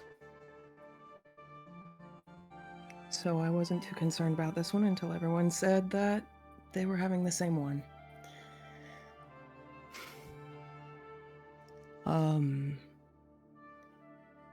And Rodella's gonna look at Riva and for a moment just kind of hesitate. Rodella doesn't often hesitate when talking to Riva, but this is a little bit different. I spoke with the crow and asked it to build the nest higher and gather supplies. And as the nest began to grow and the supplies began to come in, other creatures came and wanted some of what we had.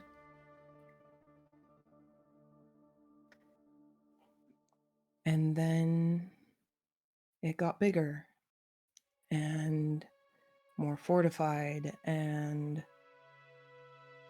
then the animals below us began fighting, and the birds began fighting. It became bloody, and it kept getting bigger, and the crow kept getting bigger. And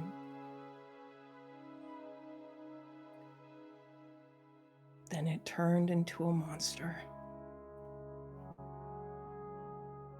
And it consumed everything, and I couldn't stop it.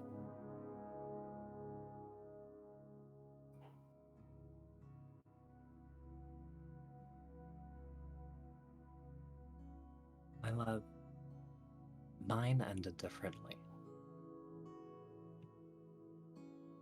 Mine ended with every single bird dead on the ground.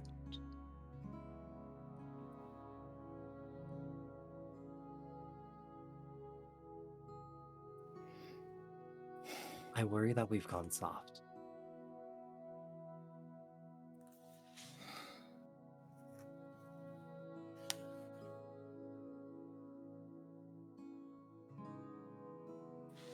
I mean,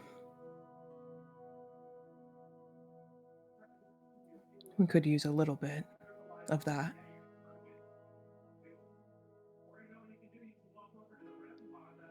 Did I start joining you and Tennant on those morning runs? Is my blood grown stagnant as well? Never. I don't think that's possible. And with that, I think Riva takes a moment and you see a little bit of tension and worry, like that's been sort of like cementing itself like in her jaw and in her like forehead, sort of like relax for a moment. And she like slinks a little bit and like stops pacing in the way that she's been pacing this entire conversation. And then she takes a moment and just kind of says, all right, as we've promised, all of the work, all of the business stays in the office. Give me a moment to wrap up and I'll come join you. And we can prepare for dinner. I would And like that's the that. oddest thing. I've been craving Mario's chocolate cake. Is there any chance we could put in an order? I'll see to it. Fantastic. What's wrong with my chocolate cake? Wrong. And we will pan from there as you all can start getting ready for dinner. We'll focus back in on Ruby, who's heading over to Rosie's to pick up said chocolate cake. Yep. Before Ruby gets into town, very similar to Nadette, but with not nearly as much effort, we'll kind of duck behind a tree very briefly and cast Disguise Self.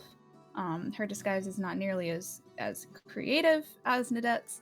I think that she kind of has a lot of her similar features, but instead it's basically her as an Eladrin. I think that, she has not known many Eladrin very well. So, like, it's Ruby, but also, like, kind of just clearly just pulling from some of Rose's more distinct features, because that's just the only thing that's in her head that doesn't really look like her. And then we'll continue on into the restaurant. You walk in and there is a drow standing kind of at the front. This like dark grayish purplish skin and this like long white hair that's kind of pulled back into a messy bun, an apron, and a name tag. You know this person. This is Athena, who is like one of the 3 waitresses at Rosie's at this location, who kind of pipes up. Hi, welcome in, welcome in. Are you looking for a table for 1? You have a reservation? No, I kind of lean in at Athena. It's Ruby. Picking up for. Oh shit! Hi. Yeah, I know. I haven't been here in a minute. Yeah, it's nice to see you. We've missed you. Have you? Yeah. Well, anyway, I'm running a bit late, and we're gonna be starting soon. So, I know that there was like a chocolate cake. Oh yeah, Mario made it special just for you guys. Yeah, I can go get that for you. Unless, do you want to go? I mean, I'm sorry, I don't know. No, It's been so long since you've fine. come. Do you want me to get it? Do you want to get it? Do you want to say hi to Mario? You can get it. Okay. And then when I'm gone, can you just leave? And I'm gonna these are rich people. I'm gonna I'm gonna have one of my pouches has just an exorbitant sum of money. And I'm gonna kind of like slide it over and I'm gonna just give this to him when I'm gone and tell them sorry for the mess last time. Yeah, I can do that for you. Give me just 1 second. I'll go get the cake. Goes and kind of grabs like a cup of water to refill and like, grabs an extra side of ketchup on the way. But comes back with like this nice box with, there's like a little seal on it that's got a crow. It's the only like marking that is on it. Hands it to you. He says to let him know he did something different on the inside, and I don't want to ruin the surprise, but it's a little exciting. So let us know how you like it. Well, will do. I'm sure Nadette will have review for you probably tomorrow. Good. And Ruby, you should come by more often. Appreciate that, but I don't. No pressure. I don't have pressure. much occasion to dine out, so. If you're ever in the mood to not cook for yourself, let us know. What we're here for. Thanks. You have a good night. Enjoy dinner. Right. And then as Ruby does, just like, she's walking back with this cake. She casts detect poison and disease because not that she doesn't trust Mario, but she doesn't fucking trust anybody. You do sense some sort of poison coming from this box, and as you open the box, there's like a little vial in it, with a little note that's like for Reva. But there's nothing in the cake. Like it's just like it's set to the side. In my pocket. I'm putting it in my pocket. The note and the vial? Yeah. Okay. For the time being. Let me mark off that spell slot. Okay. And my disguise self spell. I'm burning them, baby. I love being a half caster. Okay.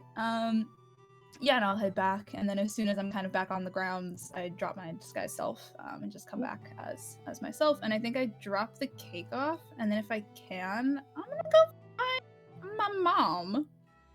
Sure. Yeah. I'm gonna find Reva. Mom, I got a delivery for you from Mario. Fantastic. You can bring it to Rodella, and we'll have it for dinner tonight. Not the cake. Not the cake. Not the cake. Oh, And I fantastic. just kind of pull it out. This is poison. Yes, that is poison. Alright, hand it over. Thank you, dear. Right, we're gonna... if you need somebody dead, you can just ask me. I'll handle it. Be faster than poison. Sometimes it's not about the speed, it's about the message. Right, well...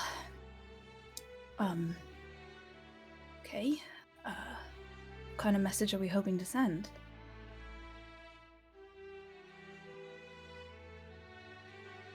One that is best delivered with poison. Now, I want to ask, did you have a meeting with your birds this morning? Yeah, that's also what I was coming to let you know about. I had a staff meeting. How'd it go? And then just like all of Ruby's cool, aloof demeanor in Riva's presence is just gone. And she's like not like her eyes are just unfocused, like she's not really making a lot of eye contact. Well, this is rather embarrassing. Seems we have a leak. I have a leak. It's my problem and I'm gonna fix it. But there was something out there today. Something that it looked like a crow, but it wasn't, and it was gone before I got my bow on it, and I don't know how long it's been in our midst. I'm trying to find out right now, but it's possible that it's been receiving some of the other birds' reports instead of Rodney. And that's why we didn't know until the twins said anything about the red bird today. With that, I think Riva like sort of sits back for a moment and digests. And you can like see her sort of like processing this information and the gears turning. And then she takes a moment and is like, leaks happen. This happens with organizations. It's not your fault. It's my responsibility. I mean, they're my birds, and I should have kept a better eye on it, and I shouldn't have relied on Rodney as much. You know, he's fantastic, but things like this happen, you know, and it's not gonna happen again.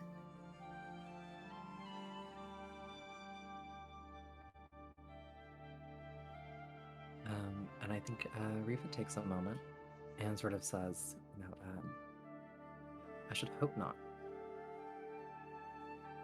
Are they talking? Have you considered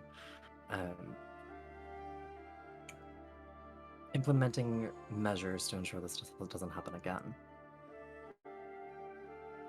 Yeah, I mean, they're all going to report to me now, and I've got them all on the lookout. So hopefully there won't be too much cross chatter, and I'm telling everyone, I'm letting everyone know, don't. Just to be careful what they say around them, and they're going to be waiting outside of rooms, so they can't hear anything from now on. No more being in the room with any other family, especially while business is happening. So they're all going to know, they've all been instructed, and I'm going to tell the rest of the family as well. Good, I think that sounds good. However, are you sure? You know, there's not someone you can delegate to and you can handle this. No, it's fine. I don't have much else to do anyway. You and I both know that that's not true. Come on, Mom. What else do I do all day? I could go hunting again, but we don't really need anything. Well, I think there's something that we could definitely be hunting after. Let me know what you can find out about that creature that's been hiding amongst our flock.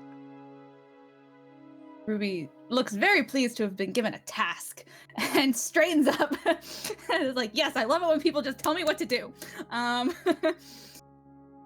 Right, yeah. I'm on the hunt for it. If this thing comes back, it's not going to get away a second time. Good. And with that, Reba, I think, sort of takes a moment and just says,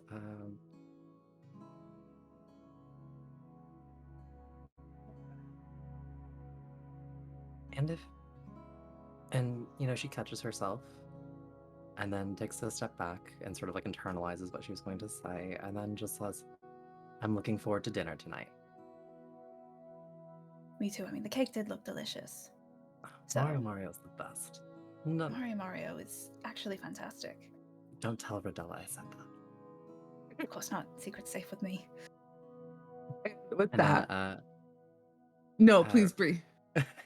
Riva does a thing where she almost like extends like her pinky out for like a pinky promise type thing, and then she catches herself. Right, I better go wash up. I'm kind of got a lot of mud on my boots. See you at dinner. And then Riva nods. Duck out. Incredible.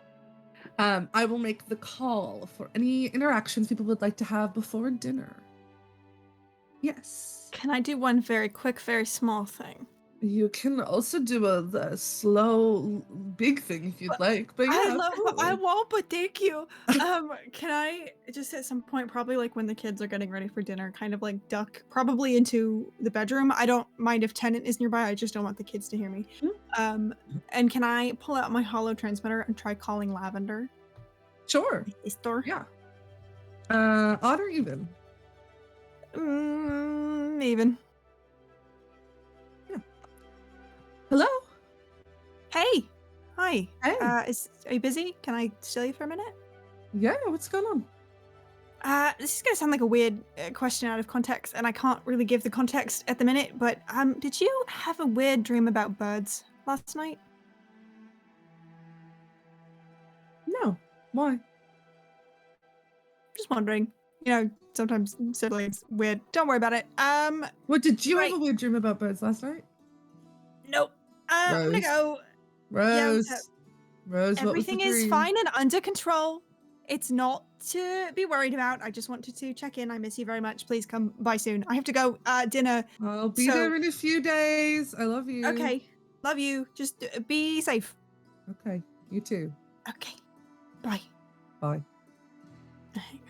Kind of let out a sigh of relief a little bit. Anything else before dinner, anyone? Okay. This happens as weekly as possible in this family. Everybody comes together for one meal together. Not always on Sundays, sometimes on different days, but the goal is for everybody to come together and share at least one meal at the same table. And so the traditions where everybody sits, what's served, is kind of all set in stone. If we want to talk about them, we can. If anybody has any ideas of what these dinners are normally like, I open the floor. You do not sit in the wrong seat. No. I feel like it's definitely Riva and Rodella at one head of the table each. And then, although actually that's a great question. Do you think Rodella would want to sit next to Riva or at the other head? I think probably at the other head. It's, you know, they have a lot of time that they spend together. And I think this is more their like family dynamic time. So. And then I'm sure. Yes, please. I think Tennant sits obviously next to Rose and opposite Ruby. Yeah. And then I think next to which mom though? Yeah. That's a great question. Are Ruby and Tennant next to Riva? That weirdly makes sense. That feels probable. Okay. So Riva, Tennant, Rose, Rodella, Nadette, Ruby. I feel like Nadette, what about the kids as and well? then the kids. I feel like Maybe Nadette sits in the middle of the table, like center of attention. Yeah. Yes. I like to think because like the kids, it had to be chairs added in, right? So I like to think that there's like one between like Riva and Tennant and the other between Rodella and Rose. Love that. Love that.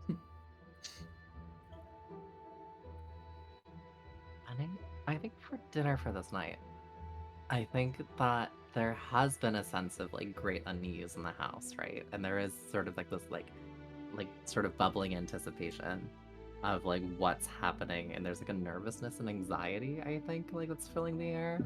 And I think to offset that, like Riva and Rodella, maybe the two of us, we could have like made like a very like whatever the meal is to counteract that. Like this is very like warm family meal time. This is family meal that assuages like the bickering of like siblings and stuff like that. This is very much so the comfy, the cozy, the familiar, the meal that everyone has collectively agreed is their favorite meal, so it's really quiet for the first little while as everyone's just stuffing their face. Yeah. And it's The good. lighting's- It's delicious. It's like the warm hug. It's the mac and cheese. It's like the warm bread and like, all of the, warm butter and like good wine. It's like the soft glow of candlelight. It's warmth. It's coziness. Like the kind of warmth that makes you almost glad to be in a rainy, dreary planet. That is the vibe that I want to go for this dinner. I love it. I would like there to be a moment where, as they're kind of eating, and I think Tennant noticeably is like making an effort to not be sullen. But there are some just moments where like the mask kind of falls, and I think in one of these moments he looks up and meets Ruby's eye and realizes at the same time she does there's this like heaviness like around his eyes, and he knows that she recognizes it. And I think in that moment they share this like look of understanding that just kind of says, we've been here before. And there's a second, and then he just has to look away and carries on. Yeah, I think that Ruby has that same moment and then just kind of looks down at her food. Because Ruby's always sullen and moody and doesn't say much at these dinners anyway. And just kind of digs back in. Any other moments at the dinner table? When Mordella was making these meals, everyone has a specific plate that they really like. They've gotten like a collection of plates that have all these different designs on them and stuff. And she specifically, I think maybe one day with like Rose and Nadette, they all kind of sat down and did like some pottery and stuff, and they made plates for the babies. So it's all like hand painted little like crows and little, and these are the kids' favorite plates. Like they will not eat food unless it's in these plates. Yes. So it's very much the everyone's favorite plate, everyone's favorite meal kind of night. I think Nadette is really new to experiencing everybody having like weird tension. I think, Nadette is used to like little pockets of them being tense here and there, but like not everybody all at once, and so is very unsettled, and so is just like talking at length about like we should go on a vacation. Like where should we go? Like just trying to like lighten the mood, be like, I mean, when was the last time we all went somewhere? I literally can't think of it. Like, and just like, I don't know, we could go to like Titterius 3. That could be fun. No. We could use Need to some go to an sunshine. insane escape room. I think Rodella would very much be keeping up the conversation with Nadette. They're just talking at each other across the table. There are so many other places than fucking Titty Moon. Like, Okay, well, what about there's that And like, kids. place in the then the moon with the yeah. Yeah, good catch, Dad. Good catch, Dad. I forgot I had an accent for a second. I mean, there's that one planet in like I think it's a Silesian system. There's like just one long beach. Like the whole planet is just a beach. That Could be could be nice. nice. Yeah. How does that work? I think it's like just like a strip of land that kind of like zigzags across. So it's just like one continuous strip that like goes all over. So like everywhere's a beach, and like there's some places that are like inland, but it's only like 10 miles at a time. Could be nice. Sounds great. Lovely. Sounds great. Yeah. I mean, I could start calling. We could get like a bunch of we could get like a massive house all together, or we could each get our own hotel room. You know what? I'll just add it to my list tomorrow to investigate. Does next May work for everybody? Yeah, my schedule's clear. I think the second that Nadette like starts like scribbling in the diary and like stops talking, it just goes silent. Yeah. The food is warm and delicious, and is followed by Mario's chocolate cake. However, when you cut into it, the surprise is that there's like a little bit of like melted chocolate in there, so it's like a lava cake this time. Ooh, Hell yeah. It's delicious. It's perfectly moist. Maybe Riva definitely like compliments like Ruby for like, thinking or like, just picking it up and stuff like that. A little bit of gratitude. Did you ask for that? This is nice. As you all sit in kind of spurts of talking and then moments of awkward, intense silence, everybody make me a perception check. Oh God. Oh, okay. Fine. I'm No, sure we that's were playing totally- I was so normal Get about off this. No. Oh no. What do I add Oh, to not perception? great. Pretty good. I know for some of you, this is like your first roll of the game.